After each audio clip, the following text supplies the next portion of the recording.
Welcome, everyone, to our latest episode of The Testing Room, where three of the gaming industry's best video game consultants, who have never actually consulted on a video game, bring you new topics each and every week. As always, I'm Alex, aka The Gosfather. I'm Christian, aka Pseudo45. I'm Preston, aka Funkadelic Jedi. All right, welcome, everybody. Hello. So this week, we'll jump into our typical stuff in a minute, but this week we have part 3 to talk about of Metro. We'll get to here in a little bit. Part 3 of 4, which I thought this was gonna be the last part, and then I looked at like the fact we still have 7 different places to get to.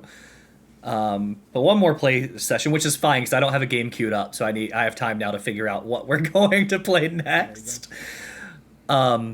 But yeah, we'll get into that in a little bit. We'll get into our weeks in a minute. But first, Preston, what do we have for the comment corner? Nothing from the fans, but one from me. Going forward, and this might happen with this episode too, we got holidays coming up. After the holidays come up, I'm planning on going back to school. Just as a heads up, we will try to get the releases done on Monday.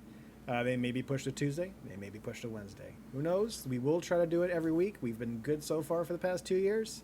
If we do skip a week, you will know before that week starts. But if we have not told you that we're skipping a week, do know that it is coming. It will arrive whenever Preston has time. But just as a heads up, just in case. Figured I'd say it out loud now before Jake, I think Jake's the only one who's actually asked me. But he's like, "What's up with podcast? You guys not do a podcast this week?" I'm like, "We did. Just haven't had time to." Travis texted me too immediately and was like, "Hey, is it late this week or something?" I was like, "It's don't chill, everybody Preston chill. likes It's to coming." put a lot of work into the video section, so please follow us youtube.com/@the-testing-room, which means I put in videos. So that way, any game we talk about, you see videos down the corner. Yeah. You see a little poster for it over there. I'm working on it. I'd like to have that extra stuff on. I think it's a lot of fun to do as well. So it does take time. It's not just copy whatever we do here and just slap it in there. So we've gone 2 years and ne'er missed maybe like a week or something. So we will we'll figure we'll figure something out. We'll do what we need to do. Don't worry. We'll keep everybody involved. We'll do it. But I have a comment then. Yeah. Too. Mine is also that if you haven't listened to it, check Christian out on Two Worlds Pod, right? Anime Boys for a special issue where you talk about Anaboys. It's like Animorphs. Yeah. Instead of animals, you just transition to little boys, and that's how you get canceled. Yep. That's right now. This is right after you finish that sentence. The best edit would be that fucking gif. It's like from that I forget what movie it is, but he's like fucking FBI. They kick in the door, and it's that he's like ah. You guys talked about Hamtaro, right? We did, yeah. We talked about the first chunk of episodes that we watched for Hamtaro. Yeah. So give that a listen. Both support Two Worlds Pod if you're not already, but also just listen to that. I have not had a chance to listen to it yet. I saw the post on it a little bit ago because I've been stupid busy with work and spending fun times in like Alabama, which is always an experience on its own. But I did see it, so I queued it up. I have it ready to listen to tomorrow. All right, yeah, I saved it for my drive. I got a big drive tomorrow and the way back too, so I'm saving all my podcast goodness for all that. So I'll do one to that. Yeah. I can't wait to get texts about. I know that for sure. I said something incendiary about Alex because this was recorded right around the time when he recorded it, or it wasn't recorded right around the time, but it was recorded after you did your stint on their podcast where you were just talking mad shit and nobody could correct you on anything. And I don't recall that. Yeah, I bet you don't. That was probably in your head. And so I was like, I remember saying something, and then I was like, man, this is great. I'm on a podcast where nobody can stop me when I just say something wild. And so I'm excited because all of that's, I think we've mentioned this before, but a lot of times when we do this show or any other show that we're on, at least for me, it's mostly stream of consciousness. Like I just fucking, it goes, and then after we hit stop, I'm like, anyways. And if I'm not, if we don't catch it within like the first I don't know, 12 hours after finished recording, none of us are going to remember what was No. said whatsoever. So I'm excited to. No. Hopefully Preston I'm catches excited. it and edit. That's all that happens. Yeah. Okay. Well, yeah. So check that out. Give it a listen. And hopefully you hear that while you're gonna spend the rest of your time with us talking about Metro in our week. So who wants to talk about their week first? I can go first because I have the shortest week. Sure. Probably next to Alex. So I was because you were traveling and so was I. I know. I get it. I'm It busy. wasn't at like work, a I get it. thing. Yeah, No, I did- no, I trying to didn't. make problems where there aren't none. It wasn't me. It was him. It was Preston. Though I didn't finish a game, but yes, my week is pretty short. Okay, so if you finish one, then you definitely then I definitely have the shortest. So, Yeah. as said last week, I did some traveling and went and got a tattoo. Yeah, you did. Yeah, big one. Man. So, getting a tattoo at a convention is something that I was not I've never done before, and so it was definitely like a new experience. So tell me more, because I've never done that either. I have bunches of It's a convention tattoos, where you and so have does Allie, booths but and we've you sit in never. those booths the entire time, I I say, assume. yeah, we've never gotten one at a convention. So it's wild. So like, it is because typically tattoos are very sort of, I guess the best word is like an intimate experience, right? Like, especially if you're sitting for longer ones, like you either have the type of artist that doesn't want to talk and they're just putting headphones on. And so you're like, fuck it. Okay, cool. I'll put some headphones on. And you guys are both just sort of sitting quietly for however many hours it takes. And then you're like, thanks. And then you fucking peace out. You have some artists that like to talk the entire time because they want to sort of be. I'm so sorry if you hear fucking Mage in the background here, by the way, because she's I heard screaming Mage. in this room. Hello, thank you. Yes, thank you for bringing your fish toy. Anyway, and so, but she. Oh my god. She's Hello. doing it because she feels like you can't fend for yourself, dude. I know. I Dude, brought you well, food. I love that. I love that when it's like the cats bring you something because they're like, okay, I got to feed this idiot. Because if is he so funny. dies, nobody's gonna feed me, and I'm No going one's gonna to feed die. me. Yeah, exactly. But yeah, so you have some artists that like to talk to you the entire time because it feels awkward for them to just be dead silent, right? So you're trying to make conversation while also getting a bunch of needles stabbed into you a million times, which is always a fun sort of thing. But so for the convention, most artists, if you're getting a custom piece or one of their like bigger pieces that they say like, hey, I really want to put this on somebody, in the convention setting, almost all of them are like, even the ones who love to talk are like, hey, I want to talk to you, but I can't because I want to get this done so that we I have can to enter finish it it and into. keep. Yeah. Oh, I want that. Not only that, but I want, if it's a bigger one, I want to enter it into one of the contests today. So I want to get this done so that we can make sure it's all good to go, right? So that was weird because what you'll typically see is like your tattoo artist will be working on you, and then they almost always will have to have somebody with them to like man the front of their booth to like either take appointments or sell things or whatever it is, right? So basically, but in the convention setting, they're still trying to have a convention going on in the background. So they'll have like, this one had like arcade machines and like other vendors, and then like voice actor panels showing up and like other panel things happening. Overload. Yeah, and so you're sitting there and you're like trying to get tattooed, and people are trying to tattoo, but then you'll hear in the background like, you'll hear somebody come up and be like, okay, so now that the voice actors are here, who is your favorite voice actor? Let's hear it, everybody. On the count of three, count 1, 2, 3, yell. And then like you hear like 6 people yell, and the people are like, oh, come on, we can do better than that. Like, and then stop. Just a bunch of artists are sitting here being like, most people are getting tattooed, you fucking idiots. Stop screaming. Like, it's so weird. And so then you'll see like, you'll be able to look around and there's like, it's all, like as far as clients are concerned, it runs the gambit of people, right? There's people who have gotten tattoos before. And so like, this is just another tattoo added onto their collection. So they're just hanging out and doesn't really bother, you could just sort of tell like people who've done it. And then there's a lot of people who are like, I really like anime and video games, so I'm here to get my first anime tattoo, and I want it to be a half sleeve.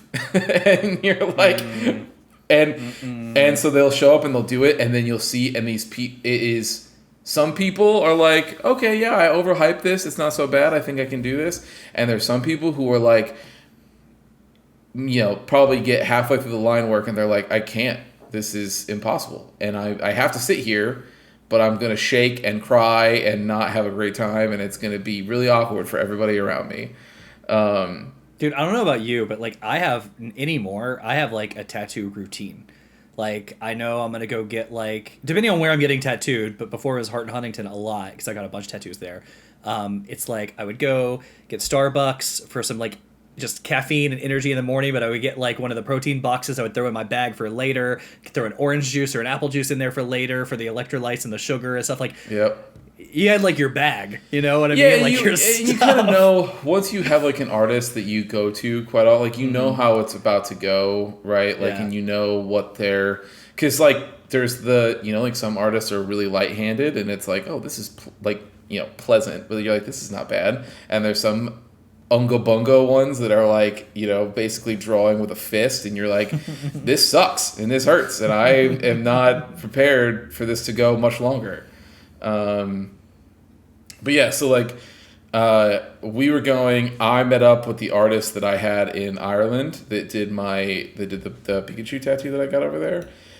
So it was really cool catching up with her, and I met her partner, which was super dope. And so it was great for the four of us because Alexa was there as well. What is her Instagram? Do you have a socials handle? I do. It is Carolina's Tattoos. Okay. Karolina. Down somewhere. For Carolina. My Pikachu's on there. I don't know if she's posted anything from the convention just yet. But yeah, I see Pikachu on here. Yeah. What was funny is I actually got recognized by a different artist. I was walking around, or I was walking back to Carolina's booth because we took like a 15-minute break because she needed to eat some food, which was fine. So I was like, cool, I'll run to the bathroom really quick. So I'm on my way back. Some artist stops me and they're like, hey, is that Pikachu done from Carolina? And I was like, oh yeah, I'm actually walking back to her booth right now. And I was like, I'm also getting another piece from her, this one right here. And so they follow me and they're like, oh my God, I saw it. And I just recognized this person from your Pikachu. And Carolina was like, how did you know that was mine? He goes, oh, I stalked your Instagram last night. Because they were like booth like adjacent or whatever. Yeah, so you got all this person's tattoos, Yeah. But yeah, so I did that, and so because of that, I did not have as much time to play a bunch of games as I would want. So I'm still playing Solstice. I'm about halfway through. It's still very good. Yep, that is one of her tattoos. Yeah, that is a tattoo. Yeah. Now that's Randy like something. Mars. Yeah. Yep. But that is not one of my tattoos, to be very clear. No, just like she does great work. Some of her yeah. original work is fantastic too. Like her drawings and stuff are great. Yeah, they're awesome. But yeah, so still halfway through Solstice. I put a pause on the Mega Man Battle Network collection and switched over to Cassette Beasts, mostly because I know that when I start playing the Battle Network games, I'm going to want to play through all of them. And we got like Alan Wake coming out, and then there's Star Wars, and then there's Spider-Man at some point, so like all those. Mm-hmm. So, I was like, I'm just going to shelve that, and I'll come back to it whenever there's like because I've already played, some of them, so it's not like that big of a deal. So I'm playing through Cassette Beasts. Cassette Beasts is great. It is everything that it was sort of hyped up to be. Is just like, hey, it's a fresh take on Pokemon and has like, you know, updated sort of mechanics, and also doesn't run like shit and like, you know, all of that stuff. So far I'm very early. I'm only like the first like hour in. It is like it lives up to everything that it said so far. So the interesting thing, all the mechanics that they sort of switch up have been for the better. So like a bunch of battles are all like doubles and duos. So you have like some type stuff like that. The type thing, the type matches like is more than just like double damage and stuff sometimes. So like if I use a wind move on a fire type, like it will blow out whatever active fire that they have. So like halves their damage after I use that. So not only does it do more damage, but it means their next attack is going to do half damage to me on top of it, which is pretty cool. And then how you like catch them is like, so you're recording them essentially, because it's, you know, you're recording things onto a cassette, right? So you'll record them, and you basically are. It's similar to the catch mechanic, except that at the end of it, you're just like recording that particular monster, and then you can do whatever you want afterwards. Like it's not like you record it and then the battle is over. You record it and then you're like, oh, okay, cool. Now I still have to deal with this fight, even though I have a copy of it now to like use later. I know that the fusion stuff gets crazy. I have not done any of the fusion stuff yet. I will say that it does a really cool thing right in the beginning where it'll do to pick your starter, which I wish Pokemon games would do this, or any other sort of game like this. Is it just says, hey, pick your aesthetic, and then it gives you a bunch of like drawings and like random things. It's like which set of these drawings appeal to you the most, and then you pick them, and then that decides your starter based on that, which I think is really cool. Yeah, so that's really cool. Solstice is still really good. I think my only nitpick about it so far is that it feels like it's going to be a little bit too long. So, How Long to Beat has it sitting about 18 hours, which for a character action game is pretty beefy. Yeah. Like, Yeah. because, you know, the whole point is like to replay those missions and get better like scores and all the other, and like the stuff. So far it seems like it's just there's a lot of sort of like unnecessary like fluff. It's not fluff. Fluff isn't really the right word, but it's like there's some missions that feel like they didn't need to be their own section. Like you it's like you could have just tossed this on the end of the last one and it wouldn't have wouldn't have made a difference. Like you didn't need to have this be like a whole section. But outside, I mean, it's still fantastic. The combat, everything about it. The more you get into it, the more like Berserk and Claymore it is. Like it is very, very cool.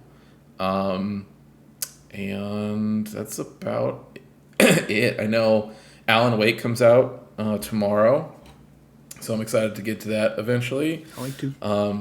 Alan Wake 2, sorry, yes, Alan Wake 2. Early reviews have its Metacritic sitting at a 92, which means Same. my fantasy league is really You're gonna get a good bump happy on that about one. that score. Yeah. And it's also extra frustrating that the person who quit in the league that's going to get de facto last no matter what is the person who counterpicked that, so I'm not even doing damage to somebody, which is really fucking frustrating, but Which is I need why- to see. I purposely haven't. Spider-Man Spider-Man hurts so looking? bad. yeah. You know what? Honestly, it's two things. Spider-Man hurt me, and Phantom Liberty, which I was really Yes. hoping just wouldn't make it this year. And together, I have lost 40 Big points. 40 big ones. Big I went from the 80s to 40s, which actually puts me in not dead last. Not last. Ed like is below me. Third to last. Yeah. One So of I the two. still might get out of having to play Gollum. Well, you still- might Yeah, not. well, you're might gonna be get out no gone. matter what because you're gonna get out no matter what because the person who quit has like I don't know 20 points, and he's Yeah, never going to get haven't more had because he's anything. not going to draft anything. Right. Also, Gollum might not be the one that he'd be playing. It might Yeah, be that what's King Kong game that came out that is completely trash. It looks like a PS2 game, and it's like really bad. Yeah. Although I really wish it was Gollum, but Me too, but yeah, no. but yeah, so that comes out soon, so I'm excited about that. I actually it's really I can't wait for Alan Wake 2. The only thing that sucks is that I'm gonna have to pick it up on either Xbox or PlayStation because it's a Epic Game Store exclusive on PC, which no means thank I'm you not for doing that. that. So, I think that's it. Yeah. Yeah, okay. All right. Good week. My week is also pretty short. I beat Assassin's Creed Mirage. Assassin's Creed, it was much shorter. I think like Did you 100% it?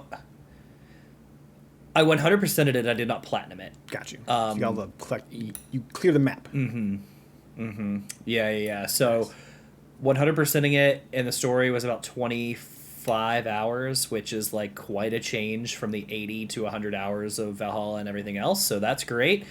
I could have platinumed it, and I thought about it, but then I thought I don't do that anymore, and I didn't because the trophies I did not get were the things of like hit this enemy with this tool 10 times and like put 10 people. It's like I don't care. I'm not I don't going care. back to do that. No, thank you. I'm not doing it. I'm not. I'm I have proud other of shit you. to play. I've checked Thank marked all your you, growth. boxes. I'm good. Maturing growth. is not having to Hashtag platinum growth. every game. Hashtag growth. Yes. I'll say this about the game. It was absolutely gorgeous. It was absolutely one of the best games they've done in years because Nice. they cut out the bloat. They got rid of everything. It was focused. As good as that game was for Assassin's Creed, it will probably not even crack the top 15 of the games I've played this Just year. this year, it's fucking 2023, man. God damn. So, like, here's the thing with this. I won't be spoilery, but I'll give you some hints on what happens here at the end. So, like, you're playing as a character called Basim. He is the Middle Eastern character you meet in Valhalla. So he's actually in your camp in Valhalla. He plays some part there, but now you're going back and experiencing him. So when they're like, hey, we're going to be more focused and we're going to go back to old school Assassin's Creed, essentially, like, there's no animus, there's no, like, reliving the memories. Like, you just are this character, right? Right. Flat out. So, like, instead of all that other BS below, it's like, you're just day in the life, man.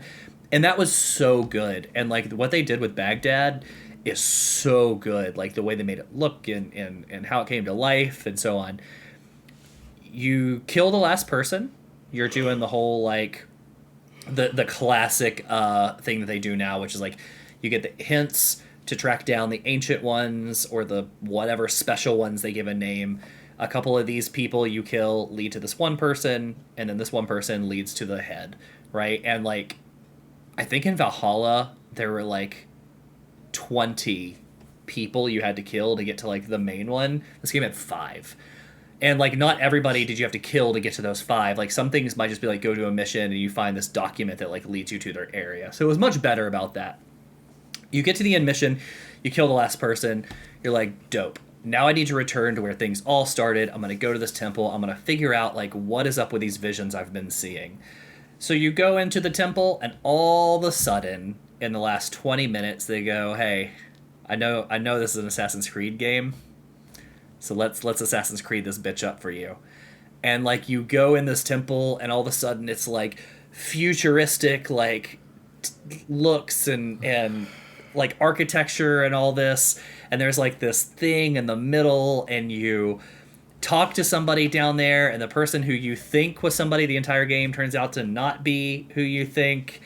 And Basim, like, asks himself, like, so am I me? Am I somebody else? Am I reliving memories? Is this all of my stuff?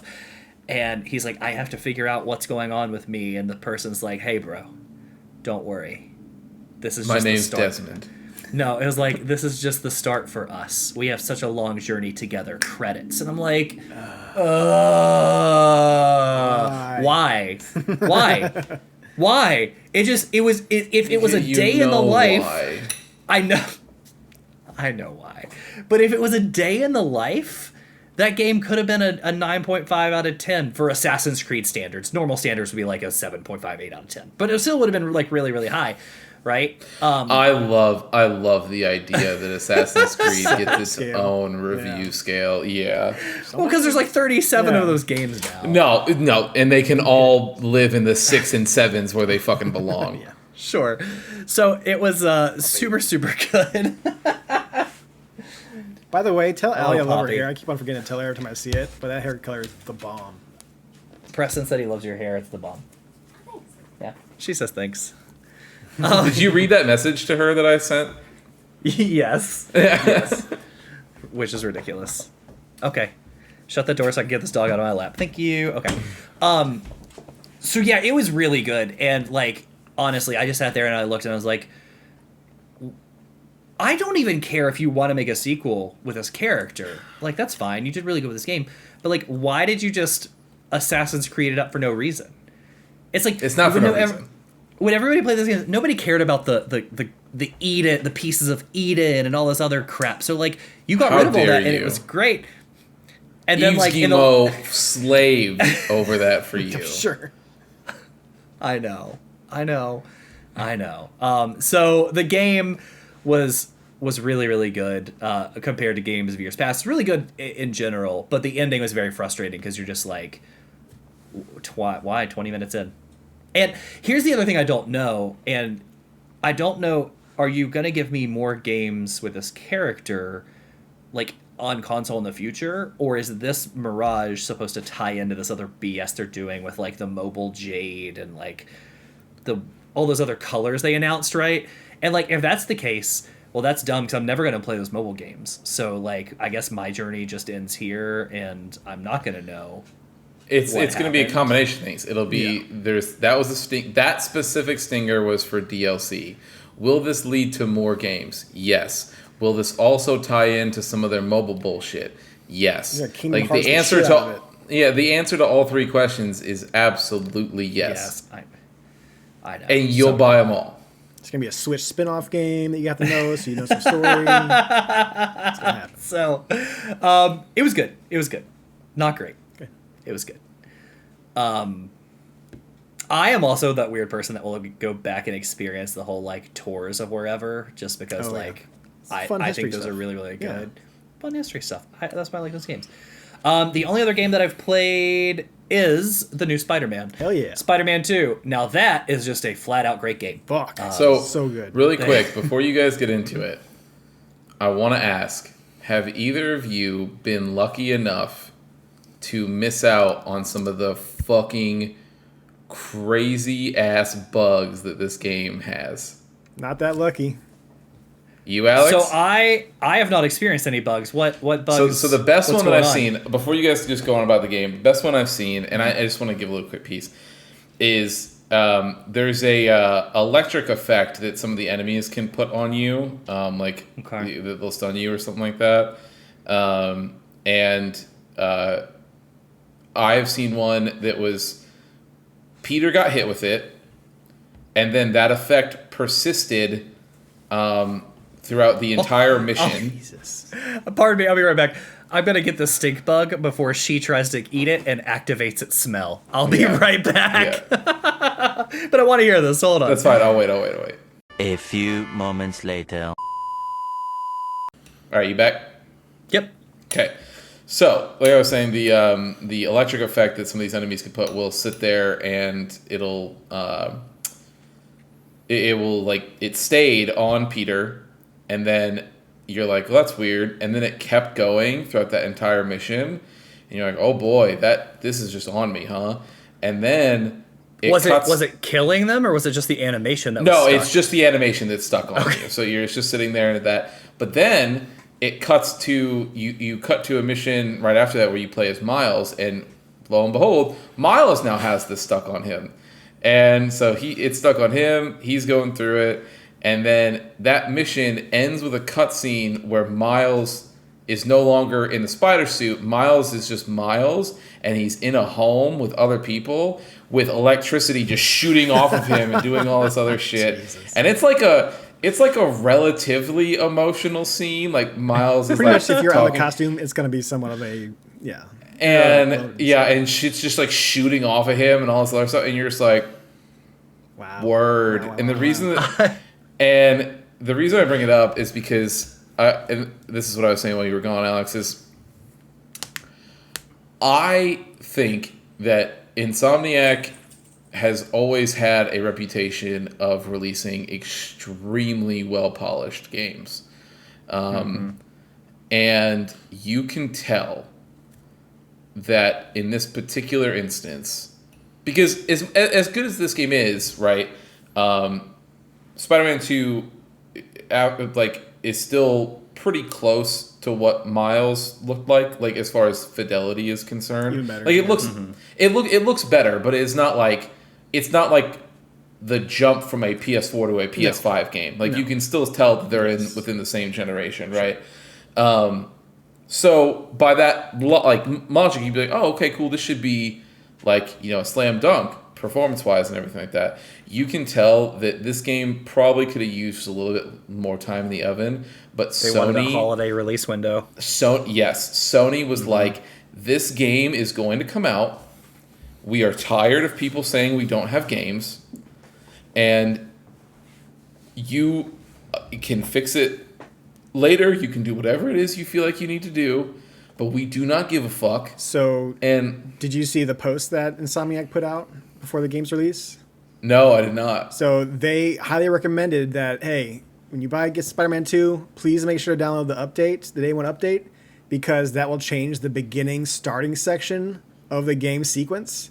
So it's like a little bit different, apparently, as far as like the first part. I did not try to find out what it was, but they're like, we made the experience better for that first section, so we please ask you to play it with the update to make sure that you get the full experience. So the original game on disc is a little bit different at the beginning, apparently. That's what I would have Not sure done. how That I would have unplugged the internet and played it just like that, just to see. Find out. Because here's the thing. Anytime I want to, but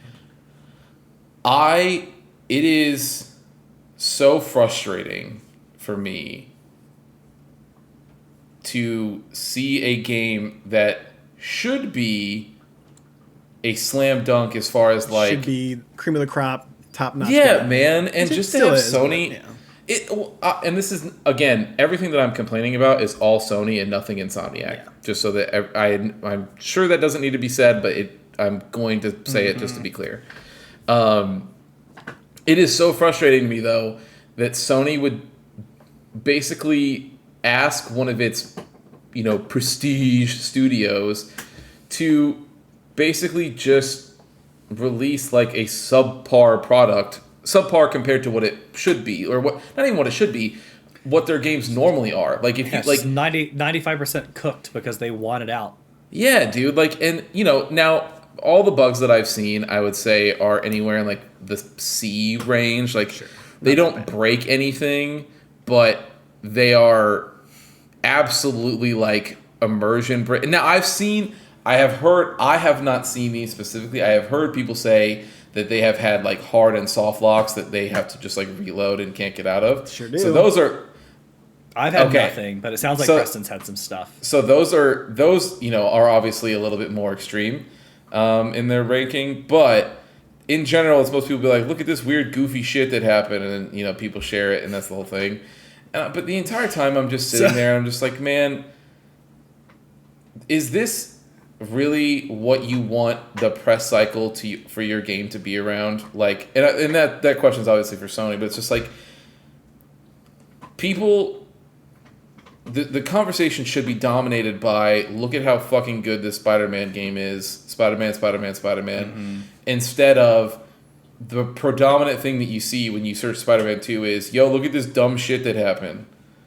And then secondary is like talking about, like a great side It quest being or like whatever. 94%. Yeah, whatever. dude. Yeah. And Dude, it's just so- like, ugh. I had a bug in Assassin's Creed where after like the fourth mission, right when I unlocked throwing knives, I don't know what happened, but I came into a cutscene. The next cutscene, I had like an extra large throwing knife, like I was holding it in my hand like all the time, and it stayed for the rest of the game because at one point I came back where my device is sleeping, and I woke it up, and it said like, "Hey, do an update, restart the game," and I just refused to do it. I never shut down the game, so I never let it update. So I played the whole game with this oversized knife just like in my hand. Every scene, even if I had other things in my hand, I could be holding a book and it would just be like an oversized throwing knife. I love that. Just Fantastic. like stuck in my right hand the entire game. Good for you, because. and I'm glad you did that. Yes. It was really funny. But no, I haven't. With Spider-Man, I've experienced nothing. Now, to be fair, because of my weeks, I have not. I don't know how many hours I've put into it, but I haven't done much of the story. I've done every side thing available to me. Like not every side thing. Not every side thing is open yet, but like I've done every side thing available to me, and I'm not very far in the story. But so far, the game is great. It plays great. Mostly, they didn't change anything too much. Most of what they did was quality of life. So like. They added a wingsuit now that just helps you traverse this larger city a little faster than swinging constantly. So like if you're, hey, I don't want to swing that far, I can do a wingsuit and fly, but I can also catch jet streams that show up around the city sometimes, and just like are amazing. Yeah, it's Superman just flies take you through the level, yeah. Yeah, Superman flies you, and then the fast travel is one of the best fast travels I've ever played in a game. Where you just use a pointer and you're saying, like, I just want to go there. Like, you don't have to go to a point. You just be like, I want to go to that street. And it's just like, you swing in, like, instantly, like, on that street. Nice. You upgrade, do yeah. those side missions, you upgrade the sections, like, of the city. And then once you unlock fast travel, it's like, you pick whatever you want, you'll be there. Yeah, wherever. And you just, like, swing into it. So the fast travel is one of the best I've ever experienced, like, in awesome. any game. But beyond that, I mean, it's just a Spider-Man game. And I don't mean that in a negative way, but, like, the fighting is not... It's the same. It's not too much different. They let it feel the same. The only complaint I have right now is that they wanted to make a bigger, more robust game, and it seems like they did with a story. They did. And you're playing two characters, but at the same time, they said, hey, how fun would it be to upgrade everything? So Miles has a talent tree. Peter has a talent tree. They combined... have a talent tree for skills they share. All of your tools have talents and can upgrade, and then your suit itself, which controls your health and your damage and like 3 other things, also has upgrades. And the same materials that you put into some of those tech things to upgrade are the same materials that you use to unlock suits, which I actually don't have a problem with because I typically find like one suit that I love and keep it the whole game. But it's the same material, so you have to collect more for the suits. And what they added for the suits this time is now 60% of those suits have variants, which is just you can unlock a set that just gives you 5 different colors of that suit. So Color if you don't want blue and red, you can have purple and yellow, black and white, green and purple, whatever. And it's just like, it's a lot. It's just a lot. You could just bring it back a little bit, because what I'm really here for is the story, which is really fun right now. And dude, the side quests are ridiculous, like in a good way. They have like punched me in the gut twice for no reason. Yes. Like you should never tear up. I mean, I shouldn't say that. Like I should never find myself like tearing up at like a side quest. And dude, Christian, The Witcher 3 would like to have a word with you. That's true. But, like, we're doing the side quest where, like, you're having to find this, like, help this girl find her grandpa who, like, Lost in starting to Forest lose Park. his memories. Yeah, I'm aware of this one. Yeah. Brutal. Just for no reason. Just the sweetest thing in the world. Brutal. You get through it. The writing's fantastic. You're like, fuck. I just want Yeah. to help this lady find her grandpa. And now I'm sitting over here on a park bench, fucking almost bawling my eyes out. Jesus Christ. Yeah.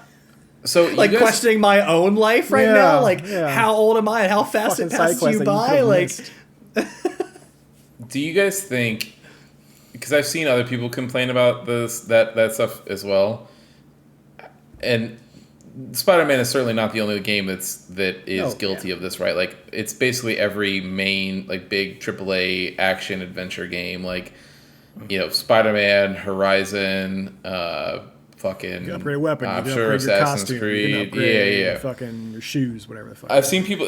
Obviously, I think the burnout of that sort of design is hitting people because more and more people are complaining about it. How many more games do you think people have in them before that just starts to be a deal breaker. Well, I think you're already starting to see it, right? Yeah. Like, why else would Assassin's Creed cut down? I mean, if you think of how big Odyssey and Origins and Valhalla were, like hundreds of hours worth of gameplay, and to take that down to 25 hours, like, that's drastic, right? So I think you're starting to see it. I think... I don't know, man. I don't know why they decided to go this route, and I want to say... The good side of me goes... I think they did it a little bit to force you to explore the world, because you can find material chests all over. They're not hard to see when you're swinging. But there's almost so many where it's like, go get this, so when you get here, you might explore something else. It's almost like The Witcher, that documentary with NoClip, talk about like how they used that like 30-second or so many feet rule of like you should be able to see something that draws your eye. It's almost like they use the materials to do it, and they're like, well, now we need something to use it with. That's the generous glass half full side of me, but realistically it's just bloat for gameplay and length's sake to make you feel like you got value. And I don't know how much longer people have, because once I unlock all my skills that I want and get the one suit that I really want, like I have no drive pushing me to do that. I was gonna say I had a similar thing with like Horizon, where like I got the skills trees that I wanted, and then when I was playing through that DLC, I think earlier this year, I think is when that DLC came out. It incessantly was hitting me up with a message being like, "You have unspent skill points. Like you can go spend them." And I was like, "I don't care. I'm not gonna go do it. I don't want to do it."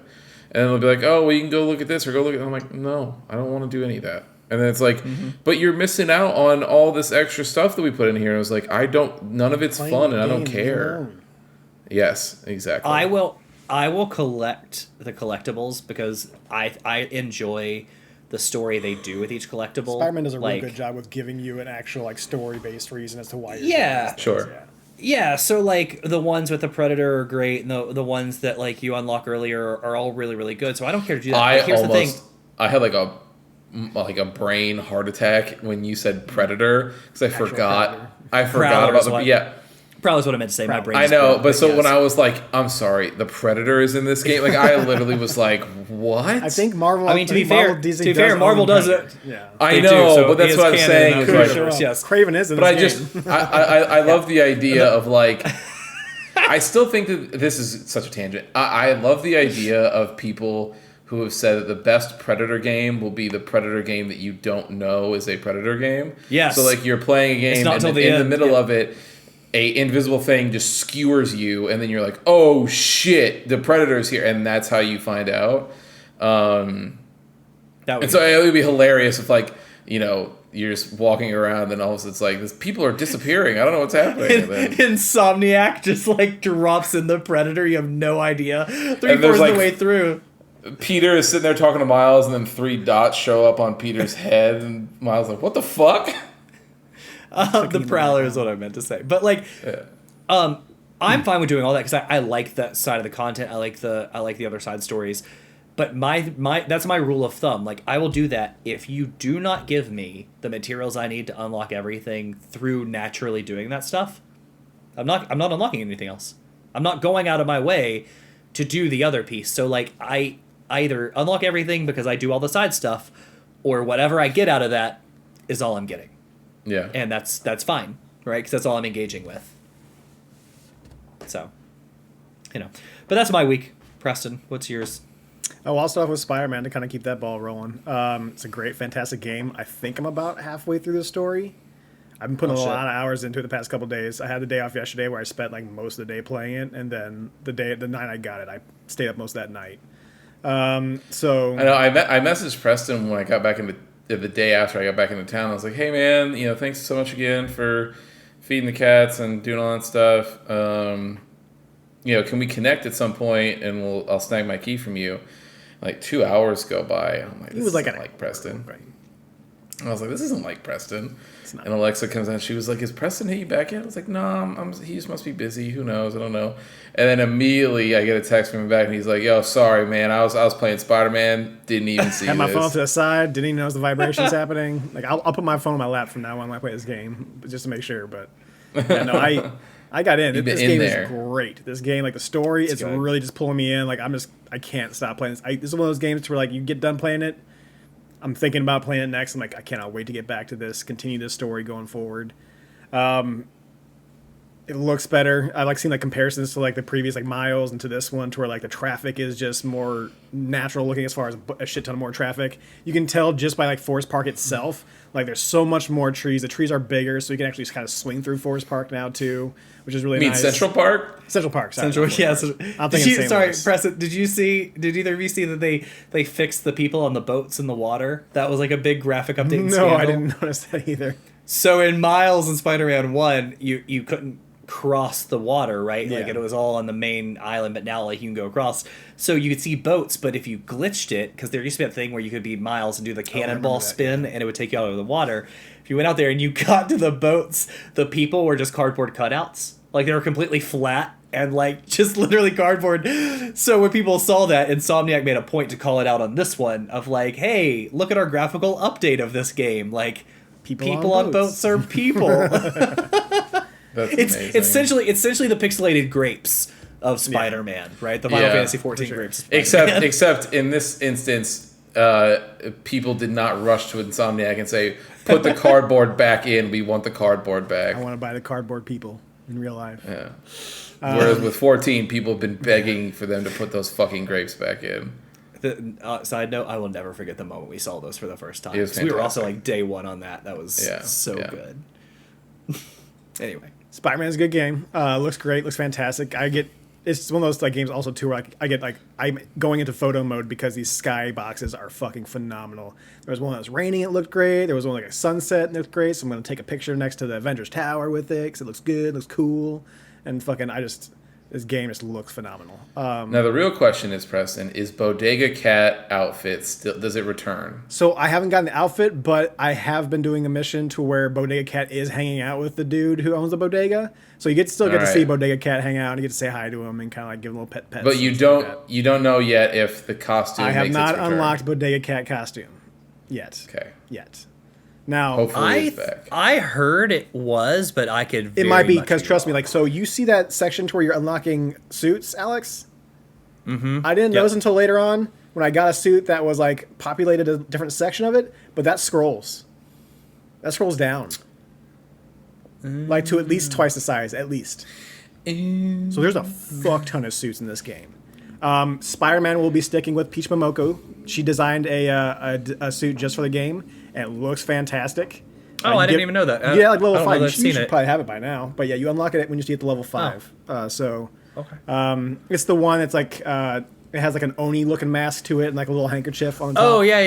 If no, you I look did see that. That's closely cool. at like the suit part, like in the back, like there's this really cool design that she put back there. It's a really awesome looking skin. I've been kind of bouncing around with Miles' costumes and outfits. As soon as I unlock one, I'll put it through. I'm not going to go into like what I'm going to do with that one, but usually there's a purple variant of his skins, so I usually get that one. But I'm going through it, and the story's been phenomenal. It never skips a beat. I think they did a fantastic job with Craven. Will definitely be 10 times better than whatever fucking movie version they're going to make up with that one dude. But yeah, it's been great. I did reach some bugs. Some small bugs here and there, just the funny ones, like weird dead bodies doing stuff. Not dead bodies, because they don't get killed, but knocked out bodies doing stuff. So there is a spot in the game. This is not a super duper spoiler, but a location spoiler, but it's the location in New York. Coney Island. There is a whole section of the story that revolves around Coney Island. So you're going there with your friends, you're doing stuff in Coney Island. You're going through here and you're kind of having dialogue with the people you're hanging out with. This is not a Spidey level. This is a Pete level kind of deal. So you're walking around and I'm like, well, I want to make sure I don't miss anything back there. So I'm going to run back there real quick and see if I'm missing anything to kind of see if any interact buttons pop up. And I notice the benches there have interactions. So you can sit on the bench and then all of a sudden a dialogue will happen kind of thing. And you'll talk to whoever you're sitting with. And one of the people might say something else to you. Well, I see a bench. I'm like, oh, I missed this bench. I'm going to go sit down just in case, get some more dialogue out of it. I sit down, and none of my other characters are with me. They're all back near the Ferris wheel. So the dialogue doesn't start. But it's supposed to trigger the dialogue, so there's no way to get off the bench. So Very I cool. cannot progress that- any further in the story unless I reload the checkpoint because the bench dialogue didn't start. It's expecting the dialogue to start and stop so that way I can press get off the bench button. Never happened. That is a spicy bug. That is. Yep. So I'm looking around like after a while, try, and then finally it force closes. I'm like, okay, well, start the Coney Island level over again and go through it. But if you are in Coney Island in Spider-Man, do not sit down on the bench unless your people are next to you, just in case. I don't know if they're going to update it by the time you hear this, but just as a fair warning. There was an update today, actually, that I I'm got sure, for that yeah. game. So But it's just in case. Just make sure your friends are around you if you want to sit on a bench in Coney Island. Just a little tip, little trick. But I've loved it. I can't speak more highly of this. It's great. It'll probably, this is weird to me to say, it's a game I love so much. Probably it's gonna crack the top 5. Like I gotta think about the other games that are out there and really debate this because it's fucking 2023 and it's fucking doing God's game Dude. work, video game God's work. The end of this year. It's gonna be fun. I just as a heads up, this will be the long. Easily, this is going to We'll be the have to longest split game up of the year somehow. we've ever done. Yeah. we're gonna have to figure out a better way to do it. To like It'll be a different way. Yeah, we're not how we doing nominate both top games tens in the and- first. Yeah, and we're gonna have to figure out like how to. we'll figure out yeah. a different way, but we'll see. We'll see what we'll do. But yeah, continuing on from Spider-Man. Armored Core 6 is on the shelf for the moment because I can't stop playing Spider-Man. I will be getting back to it. I am a little bit stuck in some parts, but I think it's just me needing to reevaluate my loadout, kind of figure some of this stuff else out. I got into one spot to where I thought I wasn't going to beat it at all. I reached out to my other Discord that we're in and kind of like, hey, give me some tips and tricks. Let's find out because Christian was off getting a tattoo that weekend, so I don't want to bother him. I'm like, hey, give me some options. Like, you guys know this level. Like, what did you use? What did you go for? I'm like, okay. So I kind of mess with that. Like, okay, I got to jump because this guy will fuck you when you're on the ground later on, especially when he's half health. Like, all of his stuff is like, if you're low to the ground, you will be getting hit unless you're perfectly dodging these things. Finally got him, but it took a while. And did I have a crash on that one? I feel like I had another bug, but I'm trying to remember what game it was. I don't think it was that game. But yeah, Armored Core 6 is shelved for the moment. I'm hoping to get back to it, hoping to finish at least the first playthrough of those levels before the end of the year. But it's been good. Jedi Academy, we're still going through that. We got probably one more part to do. So by next week, that should be the finale, I'm assuming. And then from there, we're debating on whether we're going to keep doing Star Wars Wednesdays, or if we're going to go ahead and switch that to Star Wars Sundays in place of Snap. Because Preston's love for Snap is teetering. So we'll probably just move Star Wars Sundays to there. Star Wars Wednesdays to Star Wars Sundays. Keeping my Wednesdays open for if we want to do the podcast or if we want to do anything else with friends, because it just seems that a lot of times if we need to move the podcast around or if we need to do something else, Wednesday's always a good option to do it on. And I would hate to say, well, we're going to stop Star Wars Wednesdays to do that and just kind of go back and forth with it. Like, let's just do Star Wars Sundays. So we'll probably kick that off once Jedi Academy's over. But Academy is fun. It's good. It's we ran into a weird situation last night to where there's a level, and I meant to go because they give you an option. You usually get like 5 to 6 missions, and you're doing those. Once you get most of those missions done, they're like, okay, we can continue the story mission. Or if you want to, you can do cleanup and do the rest of these missions if you want to, but you don't have to. I clicked the wrong button, so I had to choose a different mission because fuck you can't go back. So I'm like, okay, let's just click on this mission, get there. I'm like, okay, what we'll probably do is we'll probably load my last save, just finish that last part of the last mission, and then continue on the missions. I'm like, oh, I load it. You go to this one place, you're supposed to detonate a bomb on some ammunition or whatever. I do the first one, and then the cutscene happens to where Boba Fett shows up. I'm like, oh shit, I totally got to play the rest of this level. So I'm sitting there, 10 minutes goes by, 15, 20 minutes goes by, Christian shows up, says hi, he's hanging out, we're kind of watching it, like... Then 30 minutes goes 30 by. minutes goes by, and 40 minutes goes 40 by, I'm minutes like, goes okay, by. there's no way... I know Beskar armor is really good against lightsabers, but there's no fucking way, like, this game is supposed to go on this long. And you guys can go watch the VOD, but Preston is smoking this dude by the end of here. Like, Boba Fett will land, and Preston will do, like, 4 speed, and then hit him, like, 400 times, and hit him so much that his model turns black No, because it turns of black how and many glowy because of all the lightsaber scarring. lightsaber cuts. Yeah. And he'll do it 4 or 5 times, and just nothing. I'm like, how?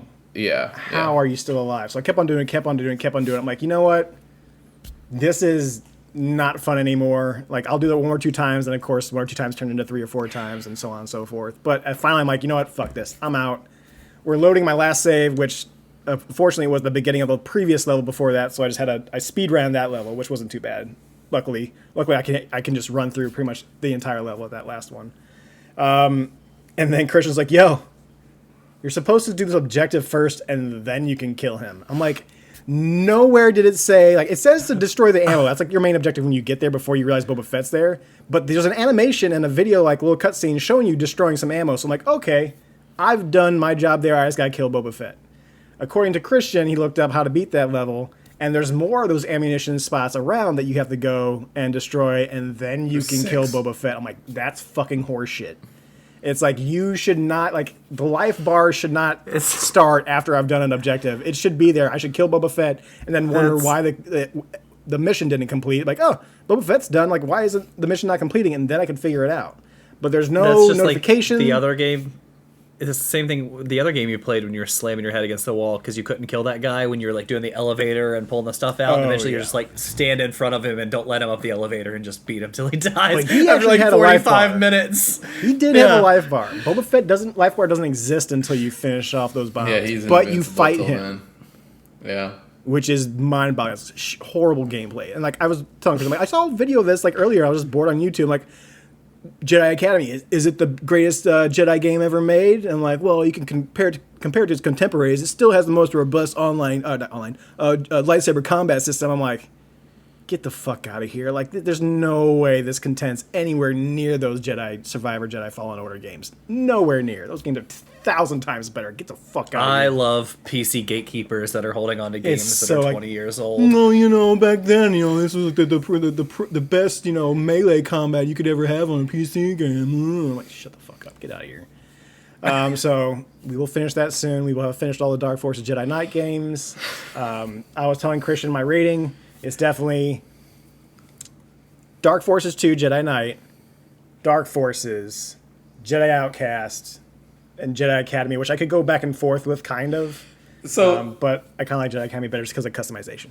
This is what I found was funny is because I asked him, so I was like, based on the way you're talking about this, I was like, it really doesn't sound like this game is in the upper echelon of Star Wars games that you played.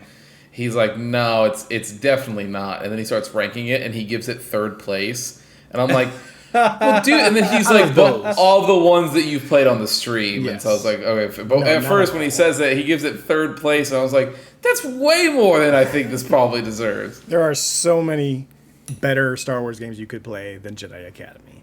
Sorry to say, Jake. It's probably a nostalgia hit for you. Unfortunately, it's just a kind of alright game. Well, you have to go to St. Louis soon, so level design's one of the best kicked, ones. Dude. Level design's one of the best ones out of those.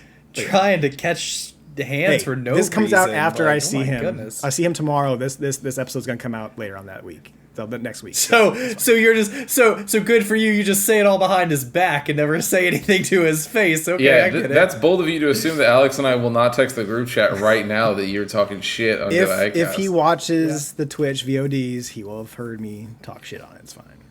It's true. Yeah. No, go ahead and backpedal now. Act like he knows. The back down. Yeah.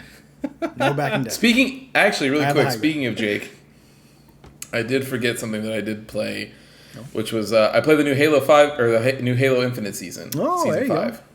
Go. Mm-hmm. We need a night. We need to do a Halo night. I know we really do. I said it last time. We've been saying this we've for all the past said it. month or two. Yeah. In fairness, I played today, or it was like 2 days ago. It was when you were on your flight, Alex. 3 days ago, whatever it was, when you were going down to not available. It was just the middle of the day. There was nothing that anybody could do either way. But I will say I almost texted Jake because I was on a call and I see Jake's name pop up on Steam that he's playing Halo, and I was like, oh dude, I was like, I'm gonna hop on after this call. I was like, so we might actually be able to get some rounds in together. Literally, I get off the call, I go on, and then it says, like, Jake was like, offline, and it was like online 2 minutes ago, and I was like, damn, I just missed him. I did that to Preston this week when he was doing the no voice video stream no of mic. Metro. For Metro, yeah, And yeah. I saw the email pop up, and I was like, oh, let's do it. So I hit Twitch, and it logged on, and the text scroll was like, blah, blah. RTM was talking, like, blah, blah, blah, blah, blah. And then it was like, close. I was like, oh, Yeah. okay. Apparently I made it to the end. Fair Yeah, enough. All right right. at the end when you joined in, apparently. It was a That's good thing all- you did it, that's all. because shit goes down in that game right at the very end. Yeah. I'm glad I didn't get spoiled. Yeah, I'm actually glad I missed it. But But man, I don't know how ranked is. So I know that it has its own set of things that make Jake very angry. But so far, my experience of this new season has been fantastic. so let me just say then, Christian, since we're attacking Jake for no reason. Nope. Don't put those words in just my say- mouth. No. No, but Preston was a second ago, so let me just go ahead and say, if everybody loves Halo and Halo seems to be good and the reviews are good and they're fixing a lot of things and like only the person in ranked is having the issue, then maybe it's not the game that has the problem.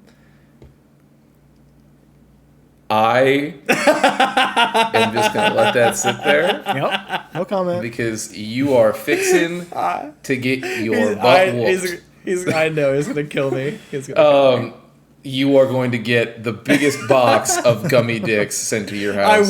I won't. He'll just wait till we're playing D&D and he'll just like F me. Yeah, and then completely. all of a sudden, some bad things are going to start happening to Daedalus. Yeah. Yeah. But yeah, no. So it's been great. I have had absolutely zero issues. I will say the best thing about Halo Infinite is that even during season 1 and 2, where everything was pretty rough, the match times were always really short. Like it was like it was like 20 seconds, right? Like you're getting right in. It's still the same. Like it's super fast to get in. Which is great. The new maps are really, really fucking cool. They've added a ton of maps, and so like I didn't play a whole lot during season 4. I knew it was good. I just there was a ton of shit that was out, and that was when I was playing a shit ton of Trails. And so like now hopping in, it's like I have like probably 6 maps that I hadn't seen before. So I hop in, I'm running around, I'm like, I don't know what the fuck where I'm going. Like I don't but. All the new modes have been super fun. It's just been great, and it's nice that it's good. Yeah. So Yeah. We all absolutely need to play, Jake included. We all need Yes. to play. Yeah, I've been meaning to go back to that. I still have it on my Xbox. Just keeping it updated just in case. Just in case. Same. I have it on Xbox and iPad actually because I Game Cloud. So There you go. yeah. All right. Well, lastly, still, always snapping. Preston. Never stop snapping. It's a you lifestyle. can't say. I was gonna say you can't say always snapping, never not snapping. After you've already said I about may not 15 be hours snapping into much Spider-Man. longer. Yeah. But that doesn't mean that he's not snapping. It just means No, he's not streaming It's not it. That's streaming. okay. Yeah. It's a lifestyle. It doesn't go out. He can live however he wants. He did say he was getting colder on Snap though. So Yeah, but- that has changed. Oh, okay. Because he started winning again. When he started winning, I know. Started getting those 8 cubers and bouncing up. So you know how I do Just put it right there. Just He got, get he it. got, he got one card. He got the meta. He was about to quit, and then like somebody from that game just like slides him that brand new card. He's like, "Try this out, kid. See how it does for you." He's He's like, like, I'm hooked again. So you know His where we talk about the pupils all spotlight get dilated. caches? You got the three Yeah. the 3 cars that you Yeah. can see, and you got the one mystery one. So Nico, let me pronounce this right. Yeah, Nico Minaru. So one of the runaways. She's the new card of the week. But they had her. They had a Phoenix Force, like Dan Hip, which whatever is fine. And then had a really nice like Kim Kitty Pride, Jacinto, and then the mystery variant. So I'm like, okay, I've been saving up caches because I really want this Kitty variant, and then Nico seems to be like a pretty cool card. So like I kind of want at least one of those. So I'm like, I'm gonna save up my caches because I don't really care about this past week and the week before that. I'm like, I think I got the card that I wanted or something like that. So I just held off on any more caches I got. So I had like 3 caches to spend, and I'll probably get a fourth one before this season's over. So if I really want Nico, which was the only one I didn't get. So I got the Kitty variant, I got the Phoenix Force variant I don't care about, and the mystery variant happened. You guys, this one made up for the shitty one I got at the very beginning.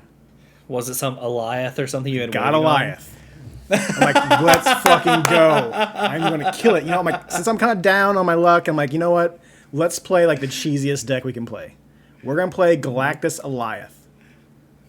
The way Galactus works, 5 power card. You have to drop him down on a lane that you don't have any cards on. He's got to be the only card there.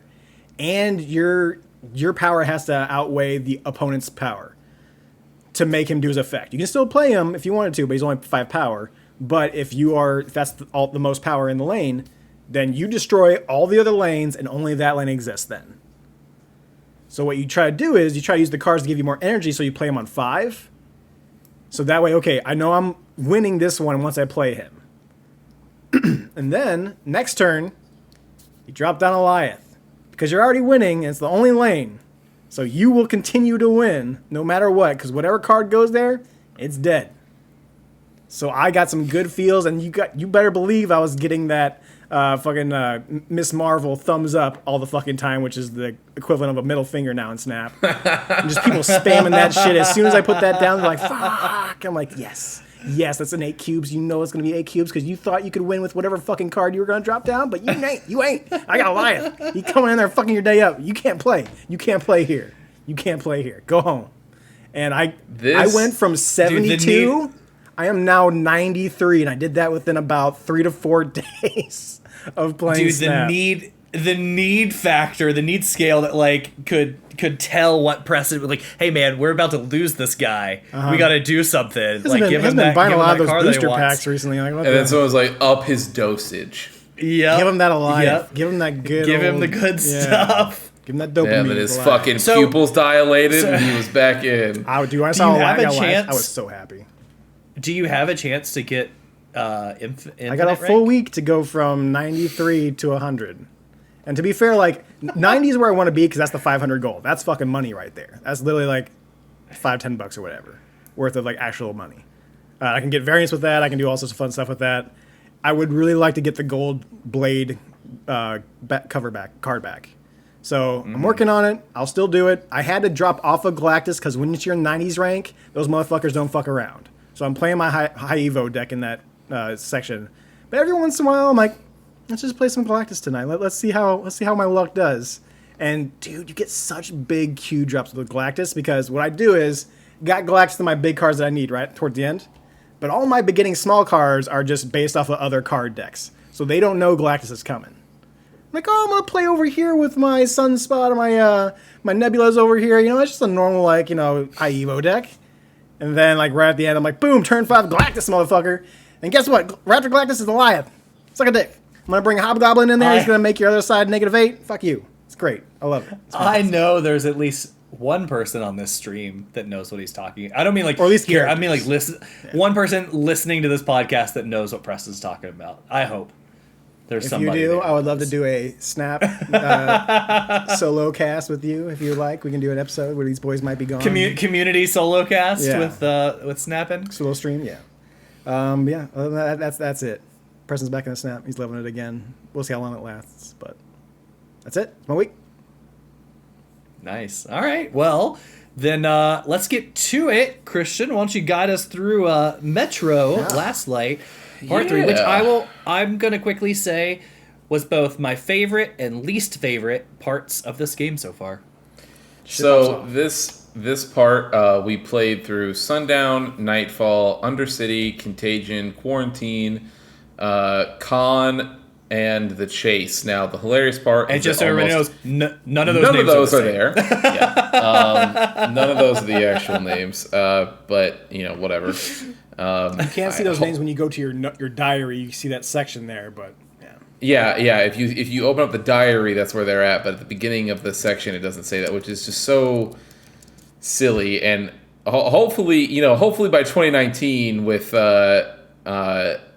the next Metro game, they will be able to have fixed that problem. The same as the diary levels. But yeah. I doubt it. Either way, so this starts, and we are right in the outside, and as soon as you walk out, you are just in the thick of it. So we open up with the Dead Marshes from Lord of the Rings. Is where we're at. With the message of, hey, if you want to live, just don't get in the water. Yeah, it's like follow the red flags. Is basically what it says. Yeah.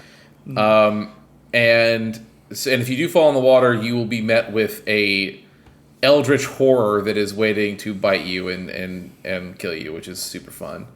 The second worst thing of this playthrough. Yeah, Not yeah, the yeah. worst, but the second worst thing of this playthrough. Yeah. So, but yeah. So I'm gonna do Sundown and Nightfall all together because it's just one big outside sort of combat section. But yeah. So you go through those marshes. And you get towards the end of this section, and you walk up on sort of like this like open arena-ish area, and you can already tell like something, I don't know what, but something's happening here, because as you've been walking through, our team's been looking for gas the entire time. So he's like tapping on stuff, and you in one section you're walking through an empty plane and you're looking through some gas, and you tap on this canister, and then all of a sudden this giant motherfucker comes in and starts like slamming into the plane. Dude, it's like the fucking the I don't remember what it is, but in the second Jurassic Park movie, the weird fucking duck-billed dinosaur that's like slamming into the plane in the very beginning, right? It's like that. He's just like slamming at the entrance and like pushing it around, and our team's just like, what the fuck am I? Now, It's like a big mama shrimp. So shrimp we encountered in the last playthrough. It's like big angry mommy shrimp. we didn't see the shrimps in the first game. No, in the last playthrough. play part. Not the last game. Yes, sorry. playthrough. Yeah. But this is like a real big mama shrimp. Yeah, it's big as fuck. And it's irradiated to hell. It's like bright green and got shit growing off it. You're like, I would not be surprised if this might just be pure uranium. I'm not 100% sure, but this very well could be. So how many, did any of us waste any bullets when he was hitting the plane, or did we all just sort of let him tire himself out and leave? I missed him a I little let bit in him the tire doorway himself of out. that plane. You said you let an entire clip out? No, I let him tire himself out. I thought you I let an I- entire clip out. No. Now, I threw a grenade and it exploded, and he just kept doing his thing. I was like, okay, this is clearly like one of those little like cinematic things that they're doing. But yeah, so you go through there and you get up to this little arena, and you can very clearly tell like something's supposed to be happening here. And when you get over there, there's like clearly this conveyor belt that's like blinging across like a shitty fucking pallet across this swamp, basically.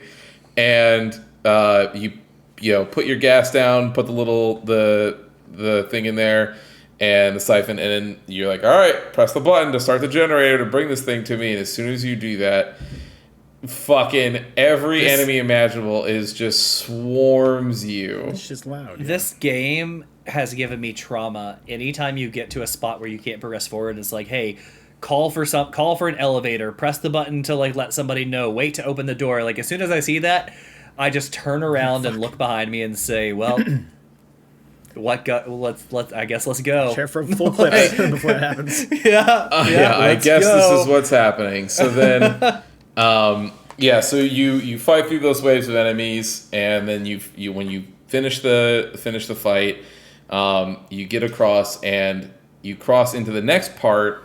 And what happens on that crossing except a time of day switch?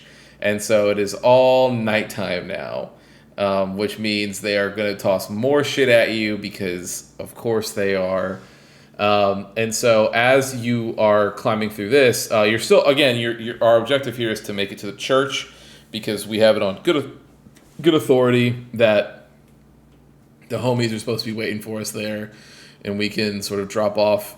One, we're going to finally be with people again, but then two, we're going to be able to rest. So as you are going through this section, obviously you are on your way. You can see the church in the distance. You're on your way, and the big giant green shrimp is back, and he starts chasing you. And there's literally nothing you can do in this situation except run. And it's very clear, like, run. The game is like, just run. Like, go to the church, right? So when you make it to the church, everybody runs out and they're like, oh shit, it's Artyom, blah, blah, blah. And they're all hype. And you are met with everybody like lasers. And it's all these guns. And everyone's just like, all right, let's just fucking protect him and we'll try to do it.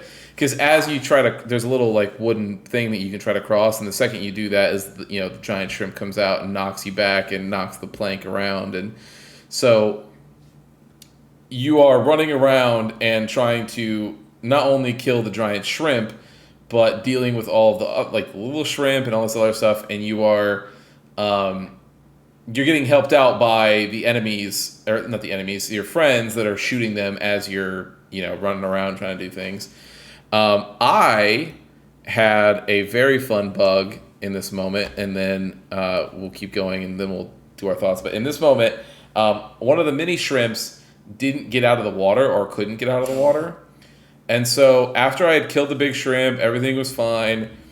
All like 6 of the dudes outside are all aiming at this one small place like in this water. And they're just going crazy. They're shooting over in this corner. And I'm like, you have got to be fucking kidding me. I do not want to do that fight over. I was like, what am I supposed to do here? And so I was like, okay. And so I opened up. I had grenades. And I was like, I just threw them in the water. And they all started exploding. And then it finally killed the thing. And then it was like, all right, cool. We'll move the trunk back for you. And I'm like, dude, I would have been so pissed if I was fucking stuck here dealing with that shit. Yeah. But, so you defeat the giant shrimp, you deal with that, they move the thing back, and as you walk up, you are greeted, you're at the church, all the homies are there, and who are you greeted with but Anna? So Anna is back, and that will then lead us into the next section. But so I'll pause there. How did you guys feel about the outside sections here? Good and spooky. Preston, you can go first. Yeah, very good and spooky. The marshes, like you said, like to a T, it's definitely the marshes from Lord of the Rings. So you're going through there, you're kind of following around. I definitely whipped out the clipboard for this one to make sure that I was actually walking in the proper spots.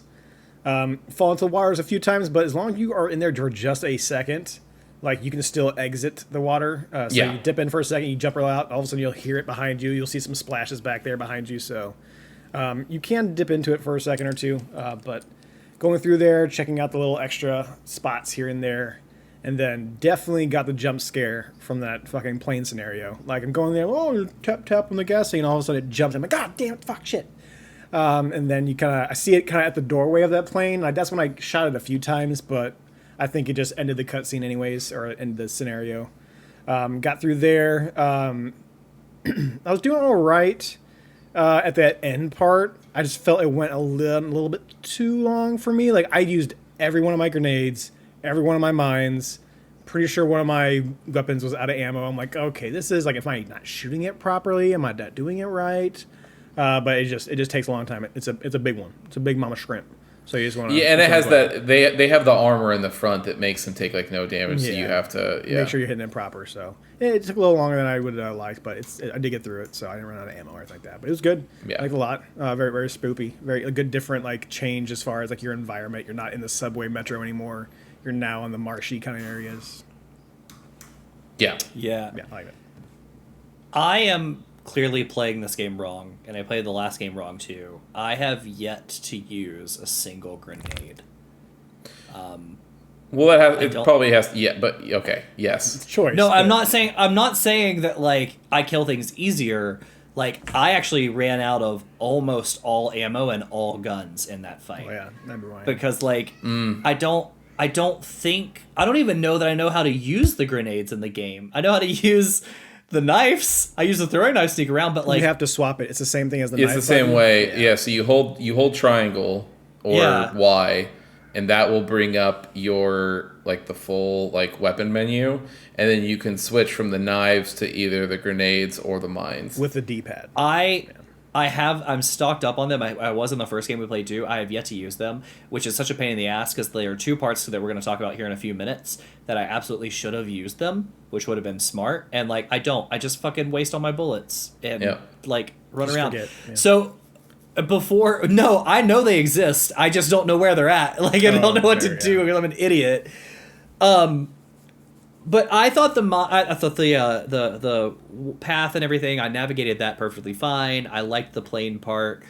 I didn't cheese, but kind of cheese that first initial fight when you call over the like platform. Yeah. So if you turn around and your back is facing them, I died on the first fight and I do it again. But what I saw in the first time was I was running backwards and I lifted in the air. I was like, what just happened? There's a tree stump, like a tree, right beside where you hit the button, and if you back into it, you can actually walk up it. And not all the way, but you can walk up it a decent bit. And I was able to do like 2/3 of that fight just standing up there where things really couldn't hit me, and I was just like popping things. So that's valid because I found it accidentally, and it's in the game, you know? So I just backed up and did it. The second fight was definitely harder because of the ammo. There's done this thing. There's no tree stump. They've done this thing in this game with this fight and the next one we come up to. I don't hate it. I definitely don't love it. They've kind of changed the gameplay, which is you have to keep your distance from these enemies. So it's just a little harder, right? Like, you're in an open area. They close the gap really, really quick. You can sprint away, but it's like that game of cat and mouse of like, I need to sprint away, but I also need to hit it in the back and so on. It's not terrible. But it's also just not my favorite mechanic they could have done. They could have done something else. Yeah. So I handled that main fight a little differently. I was just like, our AI friends are pretty good for the most part. So I'm going to do nothing but focus on Mama, and they can focus on whatever they want to focus on, and I'll just run around avoiding everything else. And that's what I did. And I eventually took it down once I was out of almost all ammo. This part and the next part have been some of my least favorite sections because we're getting on the verge of a little too spooky. It's getting a little too scary. The next one gets very scary, and I was not a huge fan. But yeah, it was good. It was good so far. It's interesting. I will say this. It is interesting though that like after an entire game and halfway, I guess we're at the halfway point, so at the beginning of part 2, right? Or part 3. At the halfway point, we've decided to introduce boss battles. Mm-hmm. It's just, again, not a good, not a bad thing. It's just interesting that like this is where we made it, and all of a sudden we're like boss battles, and we have a couple. Yeah. So I thought that was different. And I think some of the next one that we're coming up on, I think is optional, based on the language. Oh, really? Yeah, based on the language of the Steam achievement, it seems like you can leave like without having to do it. I don't know. It's weird. Well, that's irritating. Yeah, because I would have left in a heartbeat. That's annoying. But we walk into the church here, and Anna is basically telling you like, "Hey, I'm so happy that you made it. You know, I'm done being a dick to you. Number one, you are super, super valid. You've got your real OG status, 100%. I get why, people think you're badass. I get why people think you're a badass. But also, it's not what I didn't want to leave, but it was like when shit popped off, like I didn't really have a choice, blah, blah, blah. Basically just explaining her sort of, side of everything. And she's like, but here's the thing, we're going to, we've got a plan. Me, you, and the rest of Hansa are going to get the hell out of here, and we're going to, make our way and get ready to deal with this, and, blah, blah, blah, blah. And they hear a knock at the door, and she's like, that's weird, we shouldn't have anybody coming back. So they ask for the passcode. So the guy gives the passcode, and the guy goes, that's one of our older ones. We've already rotated it since then. It's legit, but it's old. Yeah. Yeah. And then immediately you're like, oh boy. And the game does its patented slow-mo. And the door fucking explodes, and just like huge bomb goes off. They breach it. And who is it but that traitorous rat bastard Lazinski. Latinsky. Latinsky. Latinsky. I said Lasinski. It's close. Whatever. And so, but he basically, our team is covered under a door frame, so everybody just sort of thinks that he's smoked. But he's awake enough to see what's happening to Anna, and the guy's over, and he's like, this is fucking it for you. Like, we're making our move, and we're taking over. You're going to give me all the information that I want on D6, and then I'm, basically get fucked. And so they take her, and you are immediately on the hunt. So you are running through sort of this weird, I don't really know what to call it here. It's like a cave system, but also like an ancient civilization city. Like there's a bunch of old, like Russian Orthodox, like religious stuff down there. I don't know if you guys saw some of that stuff. Yep. Yep. So it's like all sorts of stuff is down there, right? Now I don't know if there was a puzzle here that I missed, but as we go through this section, so I'll get to that in a second, I suppose. But as we go through this section, there is tons of spooky scaries that are all in this cave system, and then we run into what the game calls the Rhino, and that is a particularly nasty mutant that is sort of like, it's like a bigger version of the Librarians. The librarians, thank you. Yeah, it's like that's basically like what it is. Different mutation. Potbelly librarian. Yeah. Yeah. Just as tough as the librarians, though. Like it takes some hits, but you basically just run around this section while it either slams into the pillars or does whatever, and you can shoot it and go on from there. You can kill it. Apparently, there's a way to get out of that fight. I don't know how it is. I even could be totally wrong. It's just the way that the achievement read it made it sound like that. I might look that up after we're done here, just because it would be interesting to know. Like, I definitely fought it, but it doesn't seem like you can skip it when you're in the moment.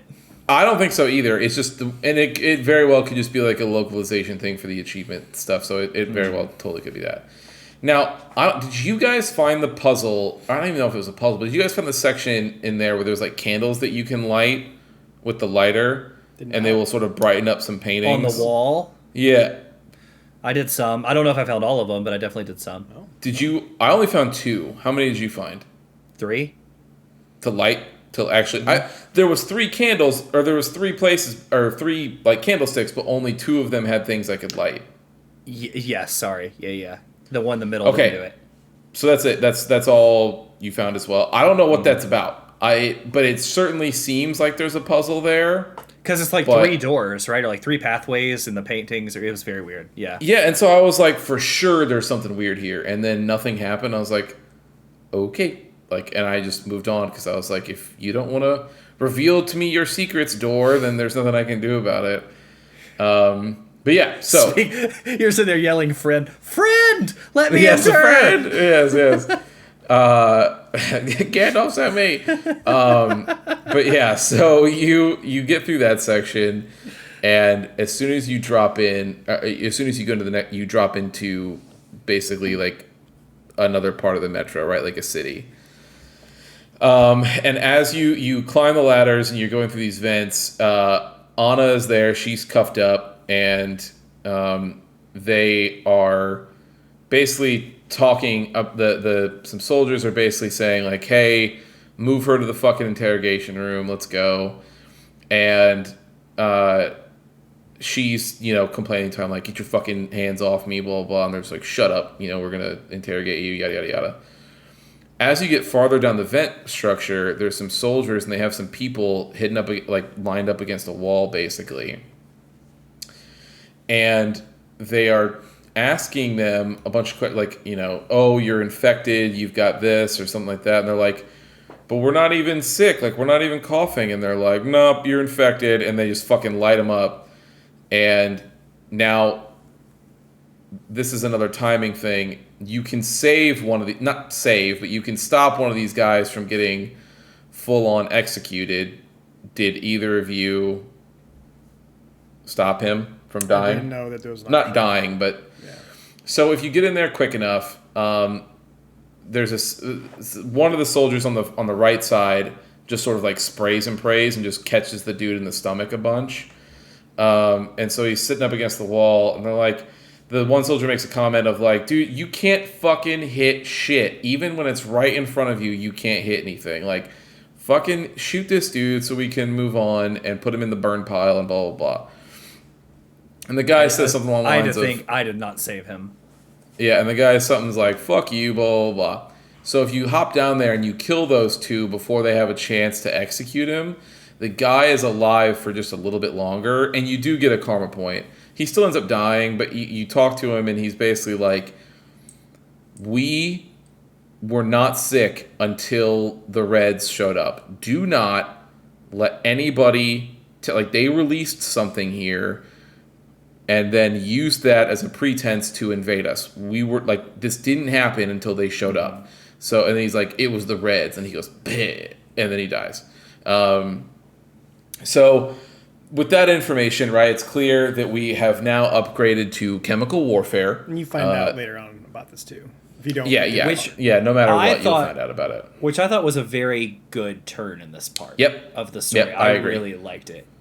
So you cut into the next room, and it's basically this little straight shot tunnel, and you start seeing dudes in fucking full hazmat gear with flamethrowers, and they're just burning people.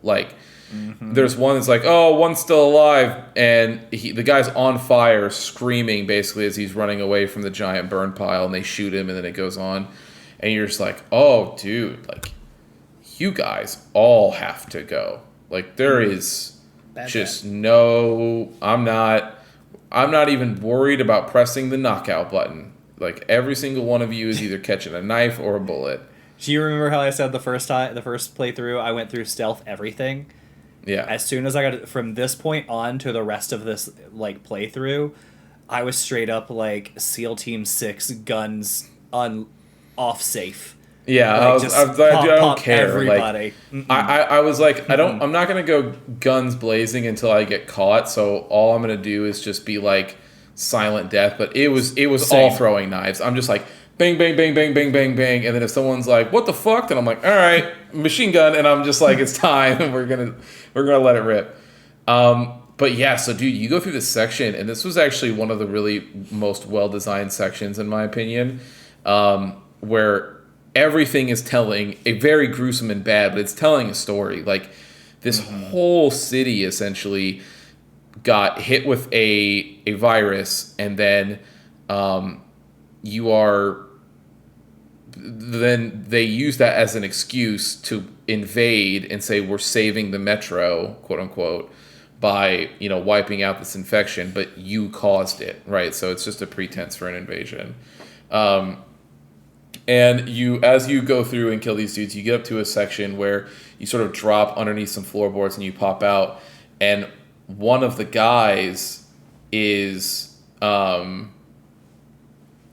who he got hit while his mask was off, and so he's a communist, and he's sitting there and he's talking with another one, and the communist goes, "Oof, man, this is rough for you because you are definitely infected. So that this means you gotta go." And the guy starts to complain and goes, "No, you are not going to put me down or put me to sleep like one of these fucking losers that lived in this city. I was a soldier. I followed orders. I've earned a bullet." And the guy goes, "All right, fair enough." And then he stands up and fucking smokes him.